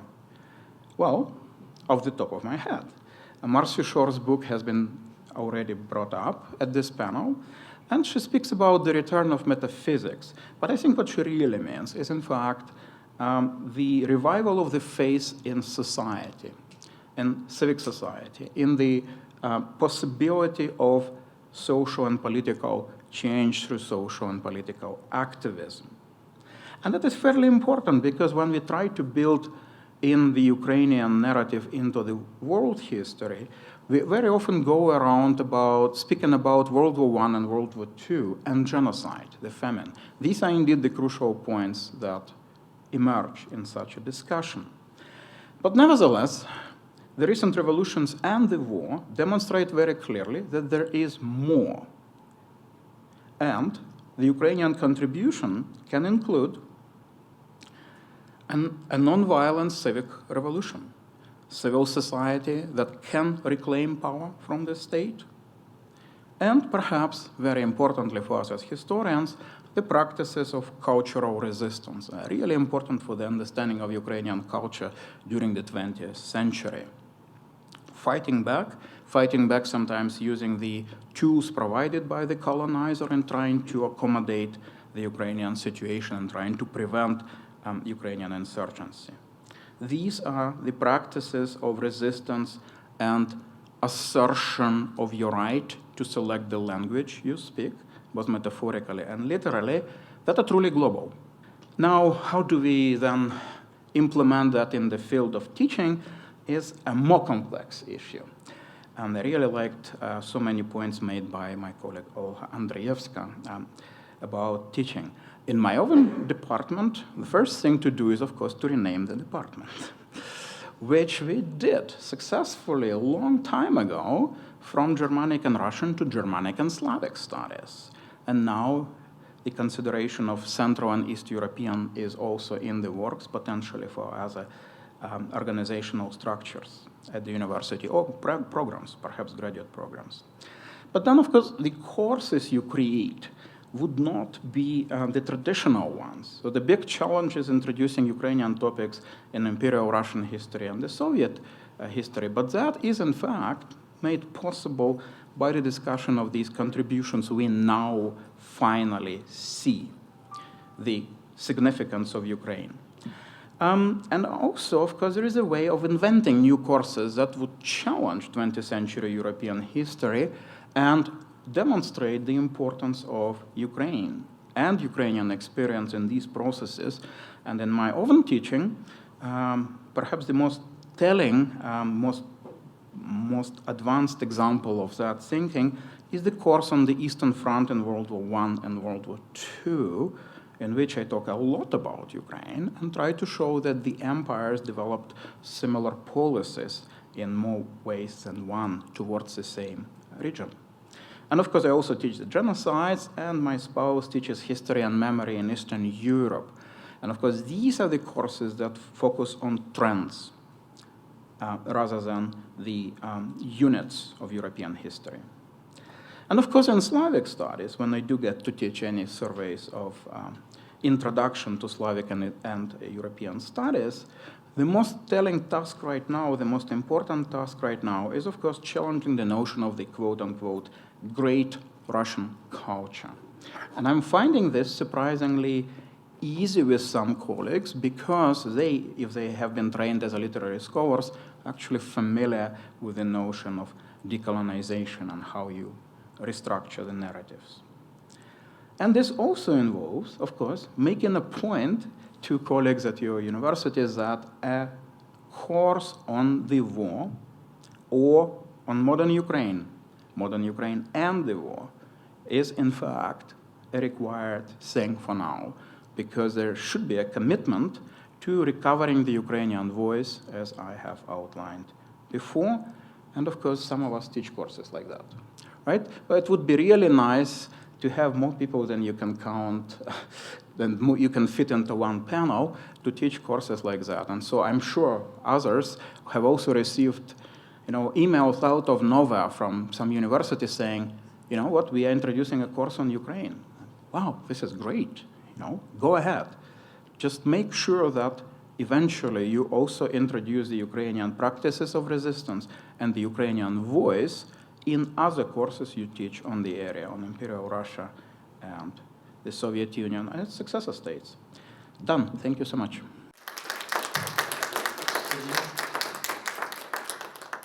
Thank you very much to all of you for your wonderful and insightful presentations. They make me think about many limitations and gaps in the questionnaire we provided you with before the conference. But now it's time for questions, comments, and I'm ready to take the first round of questions from the audience. My question is just sort of a general question about, you guys have any advice on how to operate in a field where perhaps your methodology or perspective is not dominant and potentially even generates very hostile reactions from more senior scholars, kind of how you navigate that professionally? It's a good question, and it all depends on the particular context and particular circumstances. One general comment that I want to make is that, and especially after listening to Ola Andreevska and Frank Sisson, that we're in a much better position today than we were back 10, 20, 30 years ago. Given what is happening with war in Ukraine, this is now headline news. That's something that students want. This is opportunity for us, and again, as Serhiy was just saying, to talk not just about the war, but also talk about the Ukrainian society that is there. My advice in that sense is just trying to address the issues and the questions that interest now people in North America, almost globally, and really capitalize on that moment. That's the only thing that comes to my mind. It is indeed the moment. I had 50 students in my course on modern Ukraine and Russo-Ukrainian conflict, which I need to rename, of course, because back then the term conflict was still seen as the way of defining it. Also, I have to say that the colleague who was in charge of curriculum submissions told me at some point, oh, you have in the title of this course, the Russo-Ukrainian conflict. Why don't you drop the? Because clearly this is going to last, and there are so many precedents, and this is what you will be discussing in your course, and I've done so. But the thing is really that this is our moment not just to, that would be very narrow really, if we introduce courses on Ukraine only and take advantage of a student interest, which is for now. It's rather our moment to reshape the larger structures, the academic curriculum, and the way we teach, in particular, European history, war, and I have to say for the courses that still exist on quote-unquote nationalism, that field perhaps as well. So I would take the opportunity to, and I do actually, to offer myself for guest lectures in courses taught by other colleagues in my department. We actually have a fairly large history department of 32 professors. So I've done a ton of guest lectures, and this may well be the way to go for us. And of course, once you are there and they realize that Ukraine is an important component, you cannot really teach so-called Russian history without Ukraine. And of course, the inclusion of Ukraine right away challenges the notion of what Russian history is. And I've noticed that in Cambridge, the Ukrainian center there started with the notion of Rus by making a stand around the notion of Rus. And of course, the team of the Hrushevsky project has been doing it for a long time now, that we need to very clearly tell our colleagues that it is not the same as Russia. And perhaps you have noticed recently that we don't get all that many mentions of the Ukraine in the media as we used to. I am sure you have noticed that it is Kyiv now and not Kiev as it used to be. So the change in vocabulary can be forced by contemporary events and considerations of historical justice. Because my colleagues are very familiar with the notion of suppressed languages, with the notion of restoring justice by recovering the vocabulary of the oppressed, and also, of course, with the notion of, the way Canadian history was rethought in the 60s and 70s and going forward, from this wonderful colonizing story of, populating and building parts of Canada to the story of colonial conquest and exploitation, and perhaps cultural genocide as well. So they are, in fact, very familiar with the notion of how you work through an imperial narrative that exists. So when I say that to some colleagues that, well, you need to have a unit on Ukraine, say, yeah, sure, that makes sense. We must, because this is the way the field is going, and this is the way the society has been going too. That's why we have acknowledgements, territorial acknowledgements at the start of every conference, that why universities in Ireland and Scotland now have bilingual websites, because it is important to acknowledge.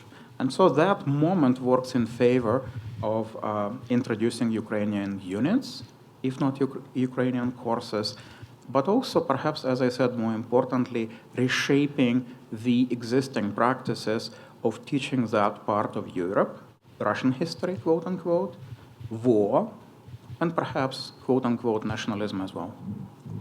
Thank you, Serhiy. Slavko, any comments? The first advice is get tenure. Yes.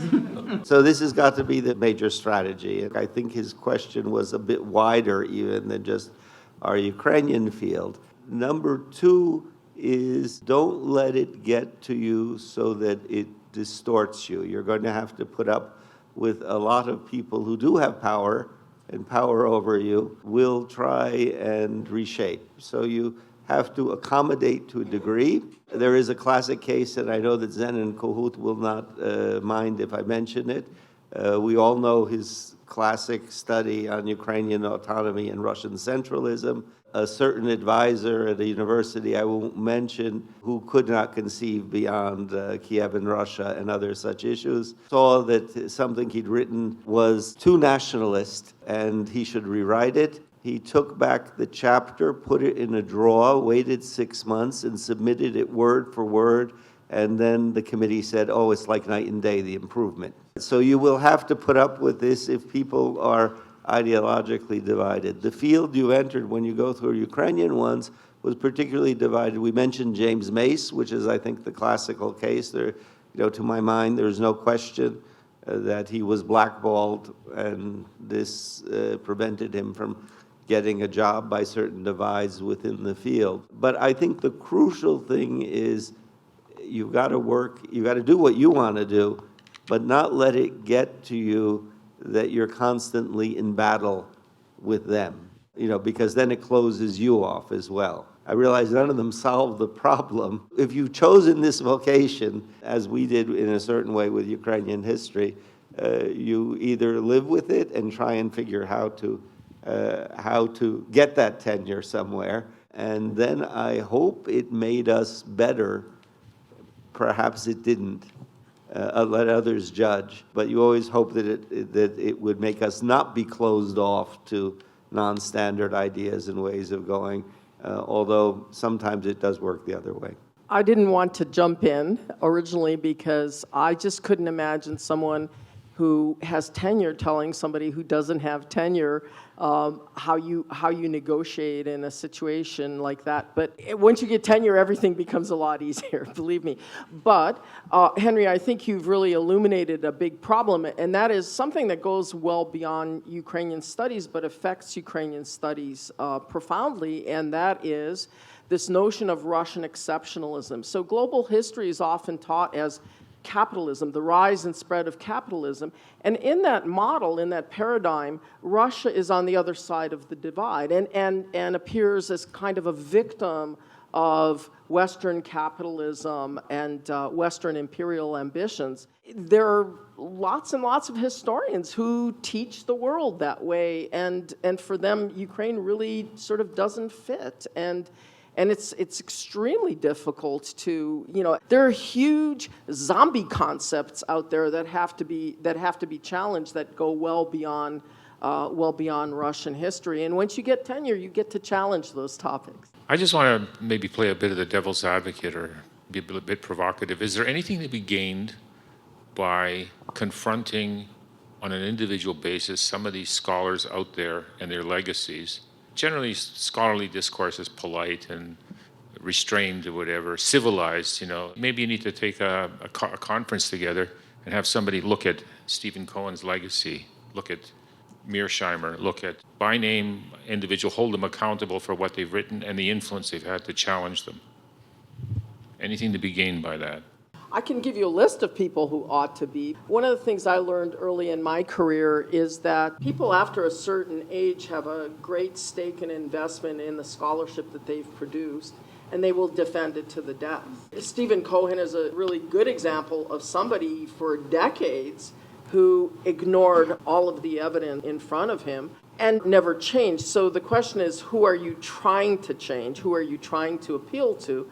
I would say you need to just change the paradigm, right? You need to stop talking about them in a certain sense. Their work is their work. Let it rest in the libraries to be never resurrected again. What is amazing to me is there are scholars, and really reputable international scholars, who confront Ukrainian scholars at conferences in all sorts of nasty ways. And there, I think you do take the gloves off and you say, you don't know anything about Ukraine, maybe you should keep your opinions to yourself. I just want to share observations made by my Polish colleague.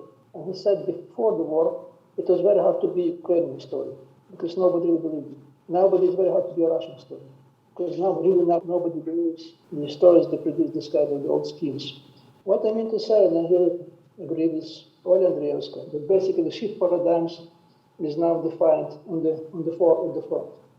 Because something has happened in the reality, the relations in the war zone, that kind of thing, and only the change happens. It is basically the main point of this theory of this Schizo paradox. So it's not about academic work per se, academically per se. It's just something that happens outside of the academic field, and then academically reality per se. So I would say, I believe it will take a time. Then these books will be shelved on the library. Nobody probably will read them that much. Probably as a kind of historiographical reminder what was people at that time. So basically, what I'm saying again, that this is basically again, war is the game changer. We change everything, including our historical views.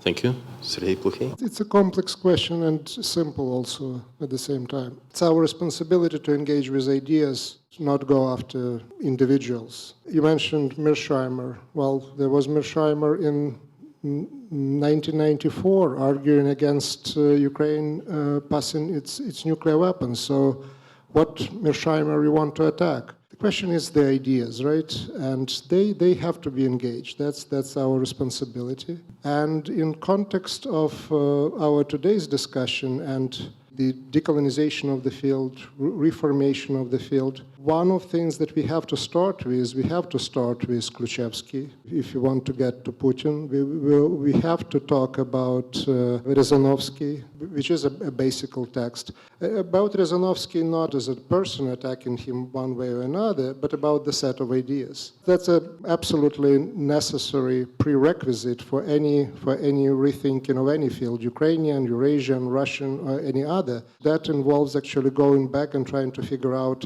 how this field was formed, which ideas were taken in without really ever questioning them. That was the norm in the field. This has to be done. But again, I'll conclude with where I started. It's about the ideas, more about the people, and you can engage those ideas on a number of levels and use, as Sergei was saying, different languages to do that. Thank you. Thank you. Frank, any comment? Only thing I'd say is we now are living in a world where this crosses the line from traditional academia into what might be called political agitation, engagement in a political process. So we have seen this with colleagues. How do you then deal with that? Well, the point I made out, I mean, I should have, had I been better at social media and whatever, conducted some campaign to say, no, Kyiv is not a Catholic city. And if ex-Princeton professors think it is, something is wrong with fact-checking in our world. Are there costs if you do this? Yes. And that's always the problem. Other academics don't like to ever be wrong. You don't want to appear to be conducting some kind of political campaign. I think trickier are honesty in reviewing. I mean, we talked about the development of Ukrainian studies. To get the institute formed at Harvard, which the one I know more about, but I think CIUS as well, you are trying to decide for the greater good, do you not say something or do not answer something because you want to get something done. And there are going to be costs if you go into it.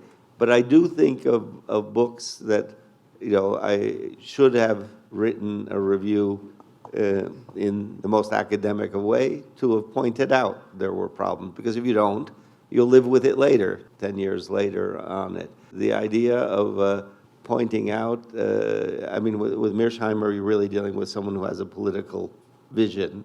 It can be conflicted. The basic issue with someone like Mearsheimer is he insists that there's nothing in Putin's statement that is directed against Ukraine. Well, you can take the statement and argue it out again on it. And some of this should be done and does get done by the people involved in it. And in the same way, the answer can be crossed back to those who are the great advocates of Ukraine, which means you'd better, if you're producing something, be sure of the material you're putting forward, because you may get shot back in the same way you're shooting out on it.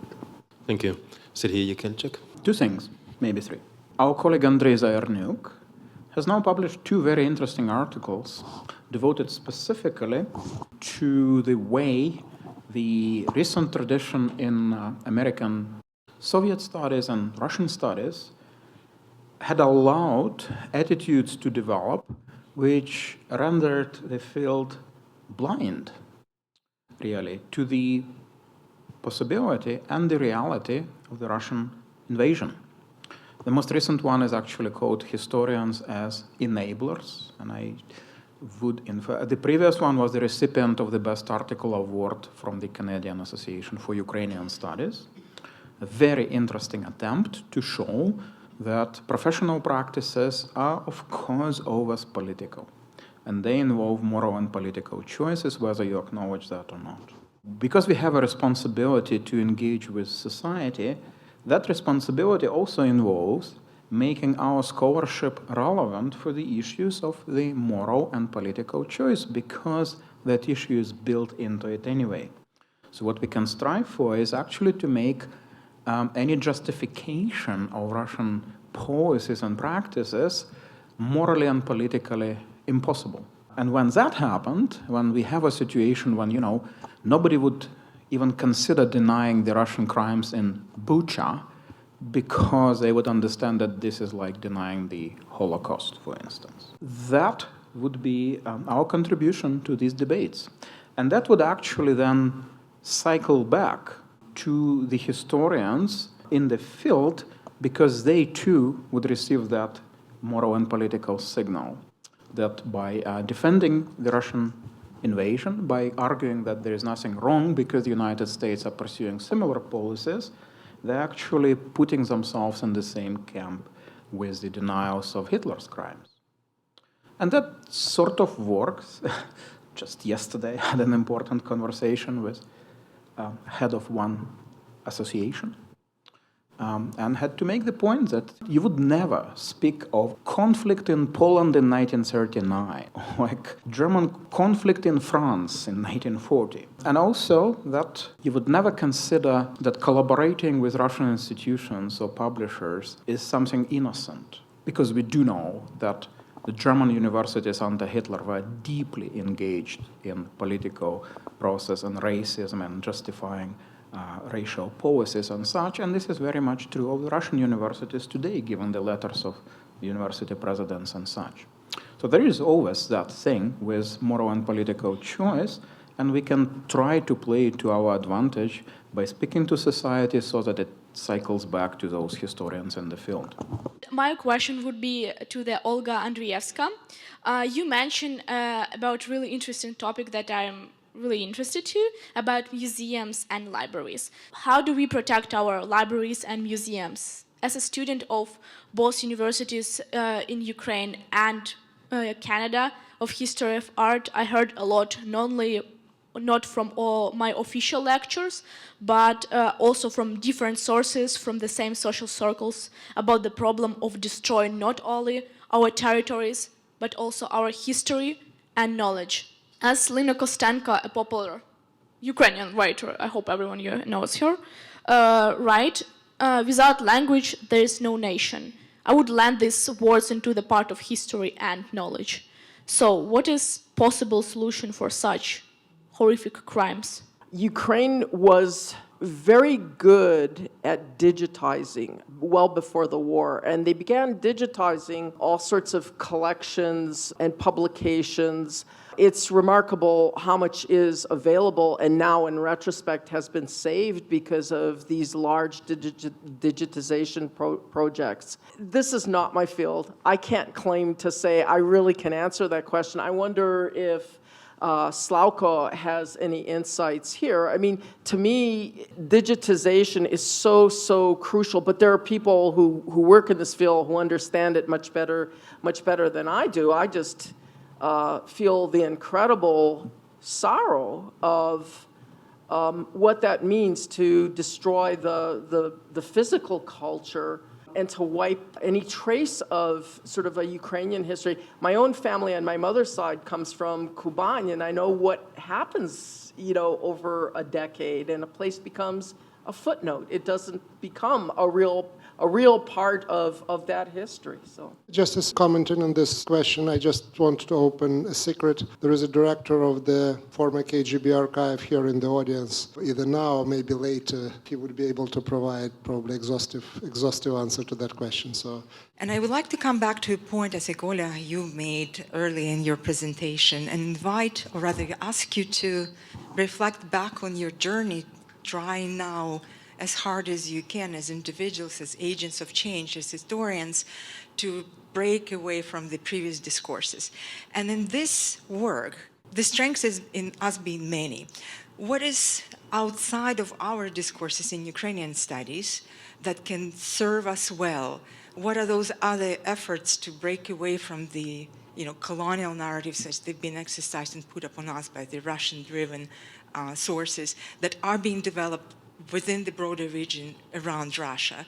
I know coming from Canada, for example, I tend to use the lenses which have been developed and built upon us or placed upon us by our positionalities here. And I do see oftentimes through the lenses of indigenous discourses in Canada concerning decolonization and post-colonialism as such. So have you gone beyond and outside of Ukrainian studies to see what can inspire you and all of us to move on and be stronger in this? Thank you very much for that question, Natalia. I started out teaching year-long courses in Russian imperial history that went all the way to 1991, and then my courses started getting smaller and smaller and smaller, and by the end I was teaching a course on the Soviet Union in the 20s and 30s, and that was really a lot of fun. I always taught, my first lecture in my Russian history course was the trouble with Kiev and the problems of starting Russian history there. Now, decades later, I mean, I've moved on to shorter courses, but also thematic courses. In the last couple of years, I've been teaching a course on the history of modern famine. And I mean, it seems gruesome to say, but it's the most enjoyable course I've ever taught because I get a really wide audience of students who are interested in the topic. If you position the Holodomor in terms of modern famine, you see how exceptional, incredible it is. We also ended up doing chapters from indigenous history. We did the Irish famine, which students didn't know about. I mean, that shocked me that they didn't know about the Irish famine, right? And we went to India, we went to China. It broadened my horizons. It brought in a very different mix of students. It works well with, we have a program on sustainability. It works well with food history. It was probably the single most exciting development in my career. And this all started when we ditched, as I mentioned, we ditched our first year European history course to teach a course on terror in which people were teaching about Cambodia. Suddenly history was not this glorious story of European progress and modernization. It was a story of violence, of persecution of minorities, et cetera, et cetera. So those are the kind of, in terms of curriculum, the kinds of paradigms that have worked. It's really quite amazing what a different audience you can bring in. I don't know if I got the reputation that if you talk about the Holodomor, you get an A in my course or something like that. And I will tell you, quite honestly, students started using the term Holodomor before I did. They were getting it from their friends, and I realized at a certain point, and we're talking now 20 years plus, but it seemed to me like a difficult term. And yet, it's not. I mean, students who study history these days, they don't get one story with a beginning and an end. They learn in terms of episodes, and they learn and so we graduate students who don't know when the French Revolution occurred, but in other ways, they know really, really important things about history and power and relations between various parts of the population. So that's been my journey, my experience. Thanks to the organization, I have possibility to ask you my two questions, if it's possible. First one about our colleagues, historians, who now fight at the front line.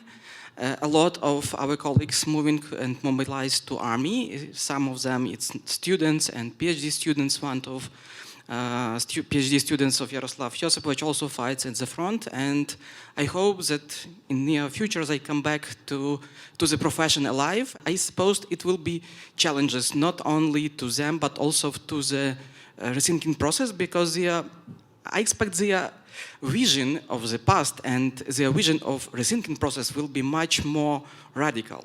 It's like one part of these challenges, and of course another part, how we can help to them to come back to profession.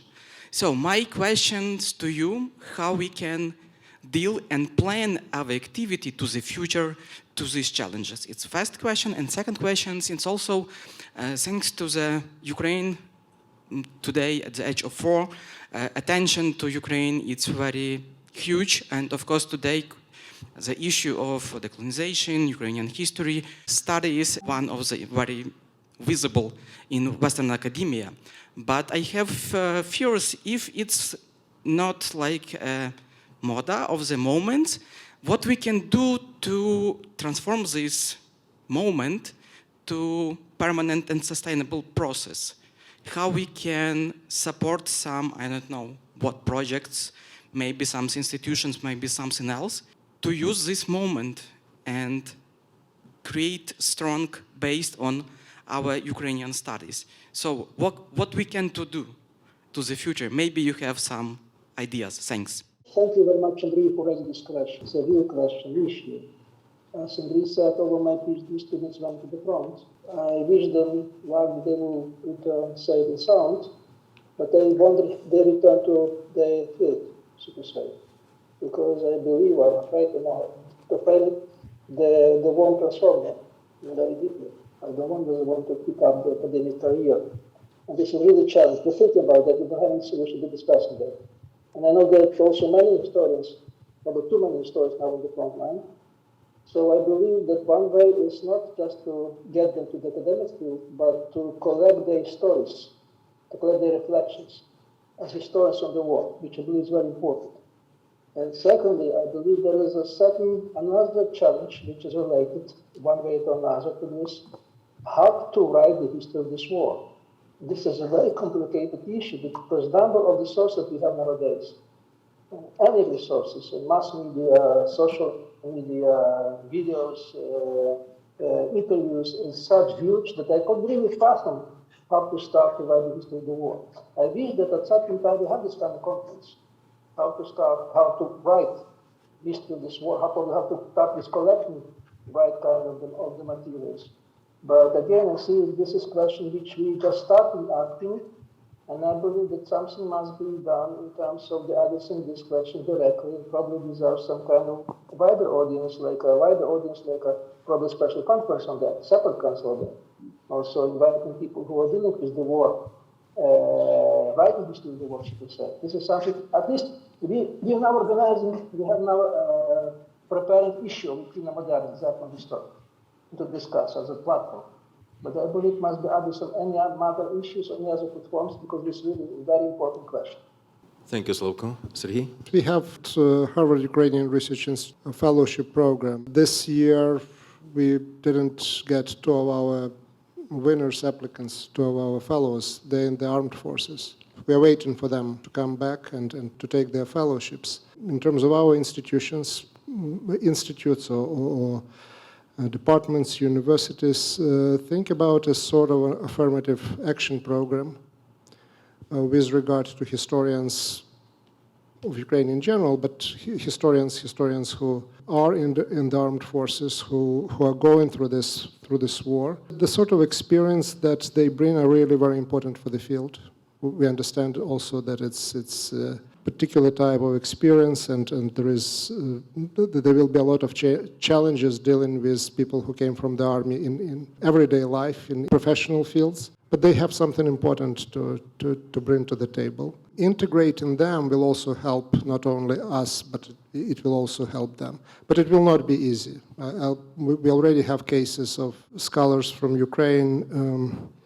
Really, again, there is a post-traumatic syndrome of one sort or another, so that there are issues between them and the administration and otherwise. So the challenge is already there. The challenge probably will grow, but I think that's what we all have to do. That there has to be a need for some form of integration them back into the field, and they will change the field as well. And how they will change, that will depend not only on them, that will depend on us as well. Thank you. One issue on war, just for our general understanding, World War I keeps getting mentioned because of the trench warfare, but it can also be studied as a cultural phenomenon. To a degree, it has been by now sanitized and glorified. Not everyone was in Sichovi Strelci creating culture, but this becomes our model now. Just as historians or people outside, we have that ability to look into what that war really did to those who participated in it, and does it give us any knowledge of or understanding now of what these historians who are now soldiers are going through.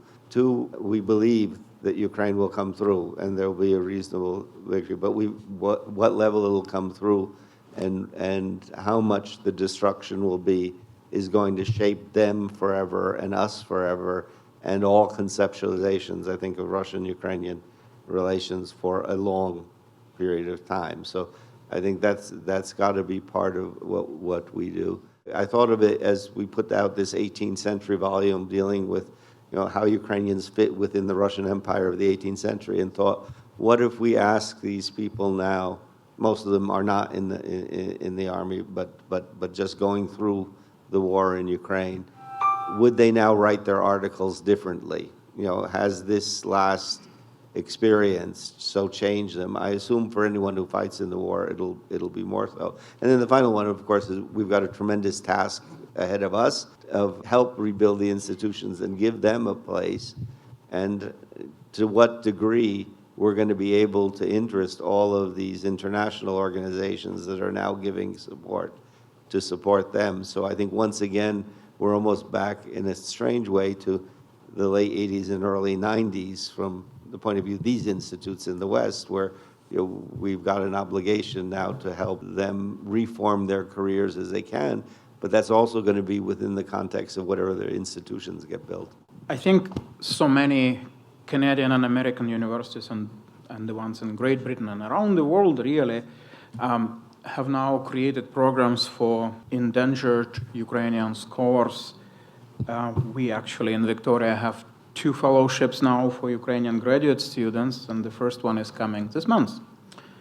And I'm very happy to tell you that this person actually works on a topic from medieval Ukrainian culture, on the Slovo pro zakon and blagodat by Metropolitan Ilarion, a really important text. And she shows in her research how this text is part of Ukrainian cultural history, challenging the assumption that this is part of Russian culture and such.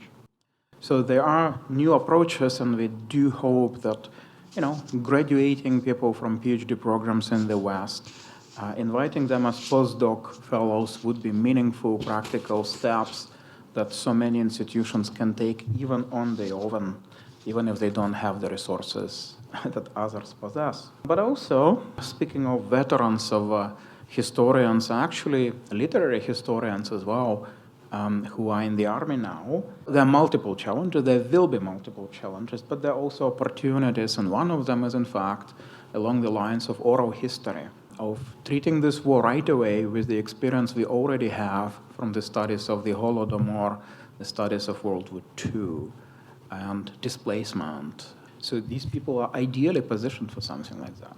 And then, if I were a university administrator, that's an ideal fundraising focus when you have war veterans coming back to scholarship.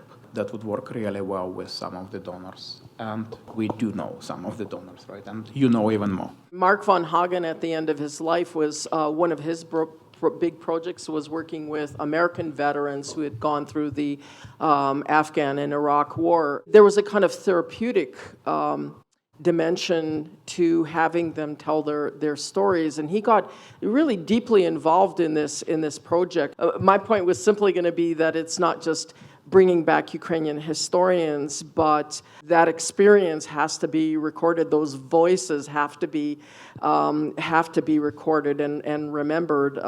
And the story of the war, there are going to be generations writing that story. But it's important to kind of give and honor the people who have fought by asking them to share their stories. Yaroslav, you have pointed it first, and everybody, well, many of you have brought it up again, that we indeed, and going back to Holodomor, Frank, you were pointing out the importance of oral history sources and testimonies, which have given us absolutely different perspective on how to see the evolvement and evolution of Holodomor events as they were hidden by their Soviet historiography. The Institute, a number of teams here at the University of Alberta have been on the front lines when it comes down to engaging with oral history and collecting testimonies. Last summer, within a short couple of months, I've led this initiative, we've mobilized a number of partners around the world, and we set up a first inaugural institute in war testimony research. And I'm very happy to say that we're heading into the second installment, and that now it is on the way to becoming a regular international summer institute. But it's not about us, it's about the effort on the go and the phenomenal explosion right now amongst our colleagues in the world, but also in Ukraine, and first and above all, on doing exactly what you're saying they should be doing, collecting, gathering testimonies. Our job, though, is to make it methodologically sound ways, so we can actually use these testimonies from years on. So thank you, Volodymyr, for letting me. Thank you, Natalia. Andrei's question reminded me of the conference I attended in Israel last year. The discussion started about Pushkin, Gogol, Tchaikovsky, and some other important and symbolical persons and events. There were different opinions, different voices, but thinking retrospectively, I asked myself another question. What are we talking about? It's not for us. It's for them to decide, for those who were involved in this war, and their personal experience would inform the meaning of Ukrainian narrative or Ukrainian attitude to Ukrainian historical legacy, or maybe several historical legacies. But they should be, of course, publicly discussed, because this is another stage, maybe the most important stage of Ukrainian post-Soviet nation state building. My question is not going to be as important as the last one. I think that the first thing we have to hope is that all these colleagues will come back alive from the war. My question is about Jewish studies in Ukraine and beyond. I wonder, what is your opinion about the future, about the prospects of these studies? It seems to me that the question is important, having in mind what is going on in Poland today, despite the fact that a long tradition of Jewish studies in Poland, even in Soviet times, there was at least one institution that was dealing with Jewish studies. It wasn't the case in Ukraine or in the whole of the Soviet Union, at least as far as I know. What do you think about the prospects of Jewish studies in Ukraine, having in mind what Sergei Yekelchik said, that a kind of natural reaction to the war as anti-colonial reaction, that natural reaction is national paradigm? How do you fit Jewish studies into the national paradigm? And this question is also important having in mind the Russian propaganda, which depicts Ukrainians and, of course, all other East Europeans as fascist, anti-Semite. I think it makes even more difficult to be involved in Jewish studies. And my last point, maybe the development of Jewish studies could help solving some other issues you were discussing at this table today. I actually wanted to ask my fellow panel members a question. I'm going to piggyback off of yours, how you think about Ukraine and Ukrainian history. For a lot of us, it is that first incredible example. I mean, one can go back to 2005 and 2013 and the Revolution of Dignity, but it is that incredible example of Ukraine as a civic nation. The idea that Jewish history on the territory of Ukraine is Ukrainian history. I mean, I was brought brought up in the Pritsak School of Historiography, which is everything that happens on the territory of Ukraine is the subject of Ukrainian history. I can't imagine teaching Ukrainian history anymore and teaching it as just a kind of ethnic history. It's got to be reimagined as this multicultural history. I bet you remember a picture from the first day of the war. Zelensky closed Milieu standing in the Bankova. There were 6 people standing there, 3 of them of a Jewish origin. I recently conducted an interview with Reznikov, Minister of Defense. He turns to be a Russian-speaking Jew from Lviv. His family arrived in the 50s, and he didn't realize he was Ukrainian until he was 20. And he decided he was Ukrainian only during Orange Revolution. So what I'm saying here, this is a kind of another proof. This Jewish history is a part of Ukrainian history. It could be disentangled anymore. So this is something I believe is very important. It is the appearance of the group Judo-Banderivtsi. I believe it's a very symbolic event in this sense. Having said that, I wouldn't say that the station of Jewish studies in Ukraine is a good one. Because practically we have only 2 centers who do systematical Jewish studies. One is the Kiev Mihail Academy, and now is Vazra Ukrainian Catholic University. And this is basically aiming to produce the first generation of Jewish people who are doing Jewish studies professionally, which means they have to know Yiddish and Hebrew, at least at the level they could read, so to say. By the way, most of my students who went to front there from the Jewish studies, one like another, they do Jewish studies. So I'm saying that in a sense, the situation political with the Jewish studies is better than academical one, because there is no systematic attempts to introduce these courses into other universities. So our aim is not to to produce students, at least we want to teach teachers, so to say. Those who will be doing PhD Jewish studies at the level of the young faculty, professor, all the kind of things. And this is what we aim to do. What is the future? That I don't know. Because the future in Jewish studies in Europe, as probably Darius would say, is not that much, rosy. Because Jewish studies centers tend to disappear. There are only few left, and most of the Eastern Europe, like in Wrocław, Krakow, and recently a Rothschild Center, which used to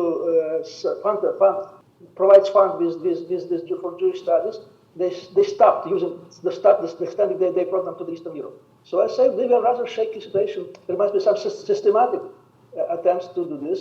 What we're trying on the ground, so to say, we're trying to save somehow the situation to preserve the sustainability by extending our relations or connections to other universities. Briefly put, we now establish a seminar which would have faculty and students from Poland and Israel. And this is the way to have to create some kind of social milieu, social network, in which our students could work, could grow up and gain this kind of experience. We hope that in some time we could extend it, probably to Lithuania or Moldova, but we are just starting that. But I'm saying here that Jewish studies, and so it's very much important part of the academic program, and it's received very normally, but I don't see that much systematic solution to include the Jewish studies as a legitimate part of the curricula and the research in Ukraine. This sounds not that much optimistic, but it's a reality that has to be faced, and I believe that this will be one of the main aims to reconstruct our academic field after the war. Thank you, Slavko. Most of my heritage students in my courses on Ukrainian history that deal with Ukrainian history of Jewish background. There is certainly interest in the field of Ukrainian history here, and it's only growing with more and more people actually in the Jewish community, in different generations, redefining their roots or rediscovering their roots, that in fact they didn't come from Moscow, but they came from Brody or from some other place. And that's certainly a positive thing also on many levels, but in terms of thinking about Ukrainian history and writing Ukrainian history here.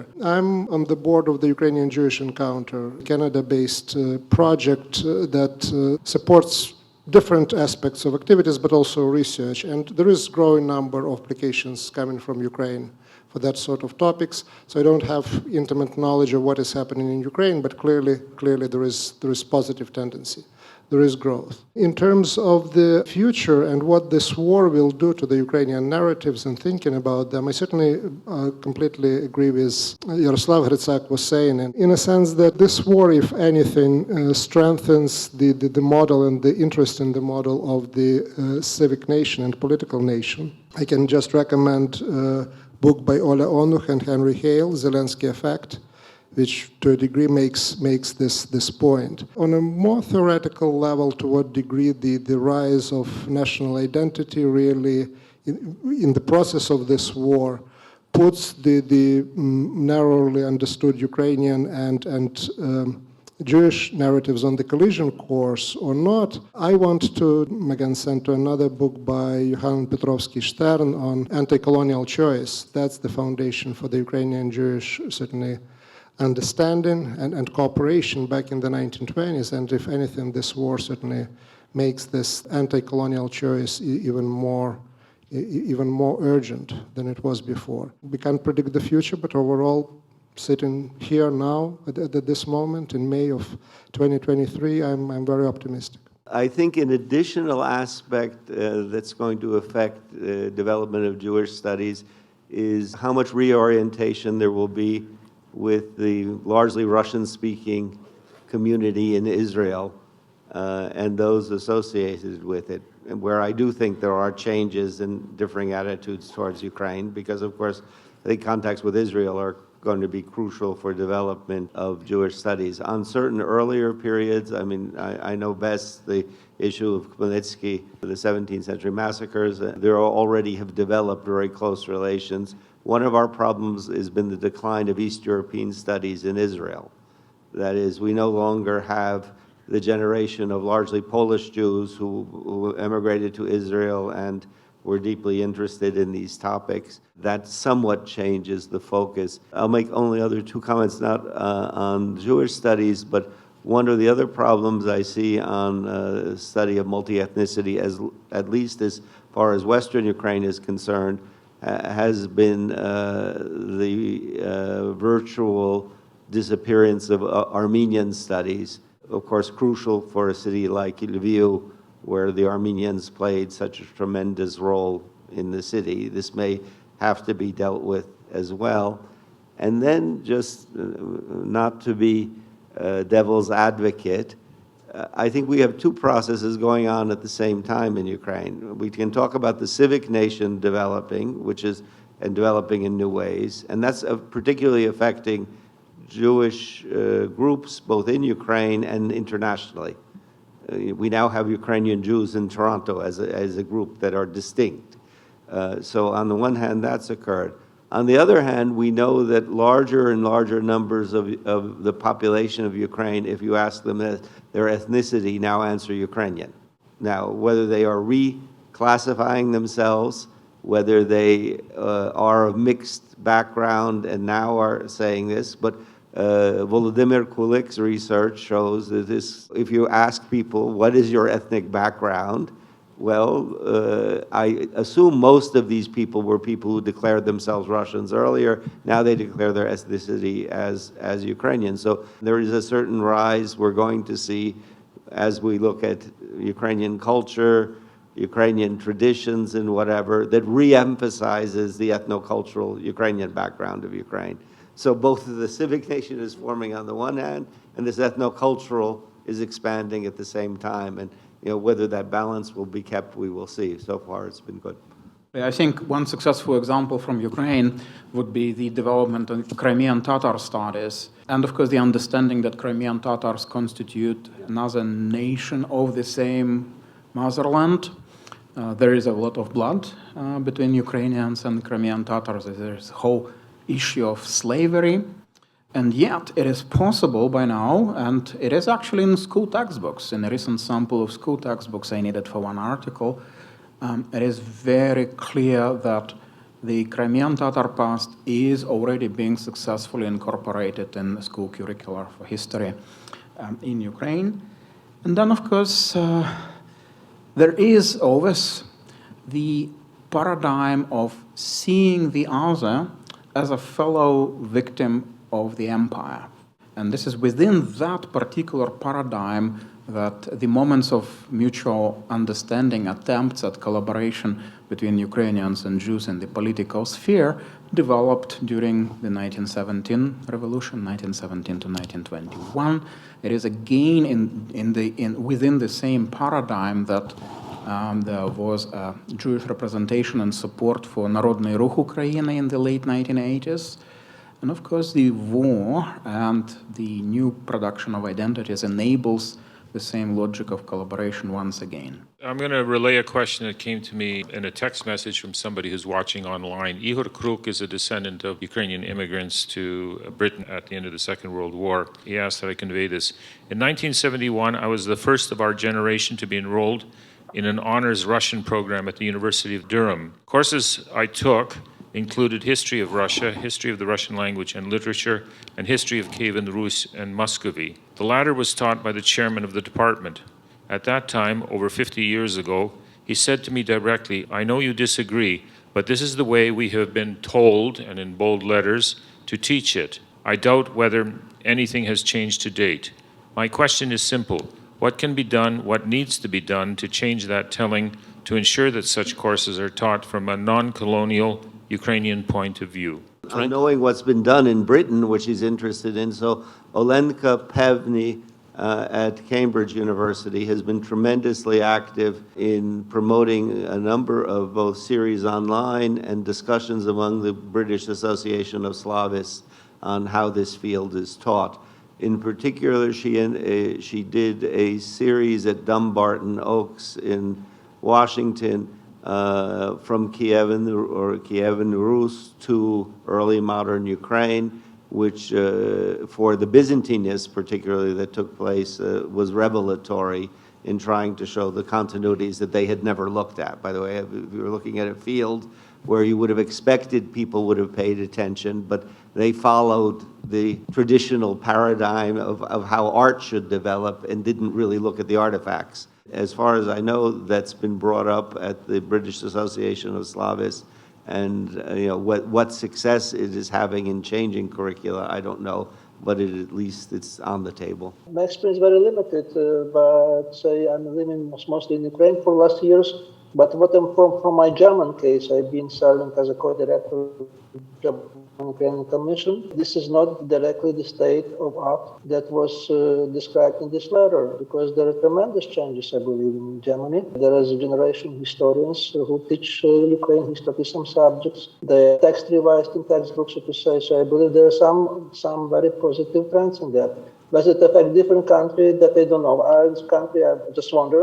I'm probably skeptical about France, Italy, but this is the case with Germany, not to talk about the Poland. I don't know what's going on in Lithuania, but I believe still that this war changed a lot, and I don't believe that people nowadays could respond to the question like a professor of this person whose letter was quoted. So I believe there's some very positive developments recently has been done before the war, but war was great accelerator in that sense. We are talking about changing of the field, and field consists predominantly out of people who teach and do research, and then those professors decide what courses to offer. From that point of view, the discussions that we have here and the discussions that we had and continue to have at the Slavic Convention, East European, Russian, Eurasian conventions are extremely important for shaping the field. The really change comes also in academia with change of generations. We talked here about tenure, and tenure is a wonderful thing to do things the way how you want to do. It's also a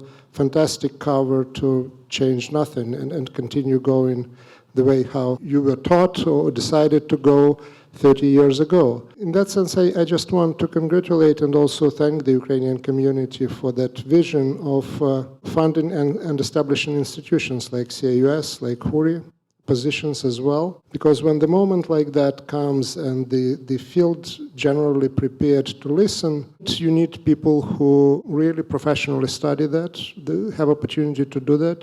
You need publications that you can offer and suggest to your colleagues. This is an important element of change in the field, and sometimes you don't feel that at the moment when this or that book was produced or this or that conference took place. But at the crucial moment when the change comes and change is needed, these things start to matter. So there are no one way to go somewhere and say, okay, you are told now to teach differently.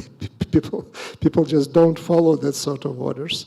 It's about change and gradual change, and that comes from different places and from hard work and from the longue durée commitment to a particular change. I wanted to say that in the UK, there's also the Ukrainian Institute in London, which is doing very good work, and Olesya Hromeychuk has contributed in major ways by giving talks at meetings, trying to engage with media very actively, teaching an online course on Historia, on history of Ukraine, in which some of us get involved as lecturers. So the time is now, really. If we want to change the field in terms of how courses are being taught, the time is now. So it's very opportune that we actually have in this event, and it almost intersects with a somewhat similar event in Saskatoon. But there, of course, the focus is more specifically on the teaching moment, on what kind of syllabi you would develop in order to affect this change in the field. And the more we have such symposia, the better. But also, of course, it would be nice if we were to follow up on the people actually making use of those ideas and syllabi. And then, well, that's what we do, right? Thank you. Frank, it's true that there are 5 chairs in Ukrainian studies in Great Britain now. As far as I know, after 1991, Britain was the only country that reacted immediately and created positions in Ukrainian studies-related field. Maybe David's here and knows more about it.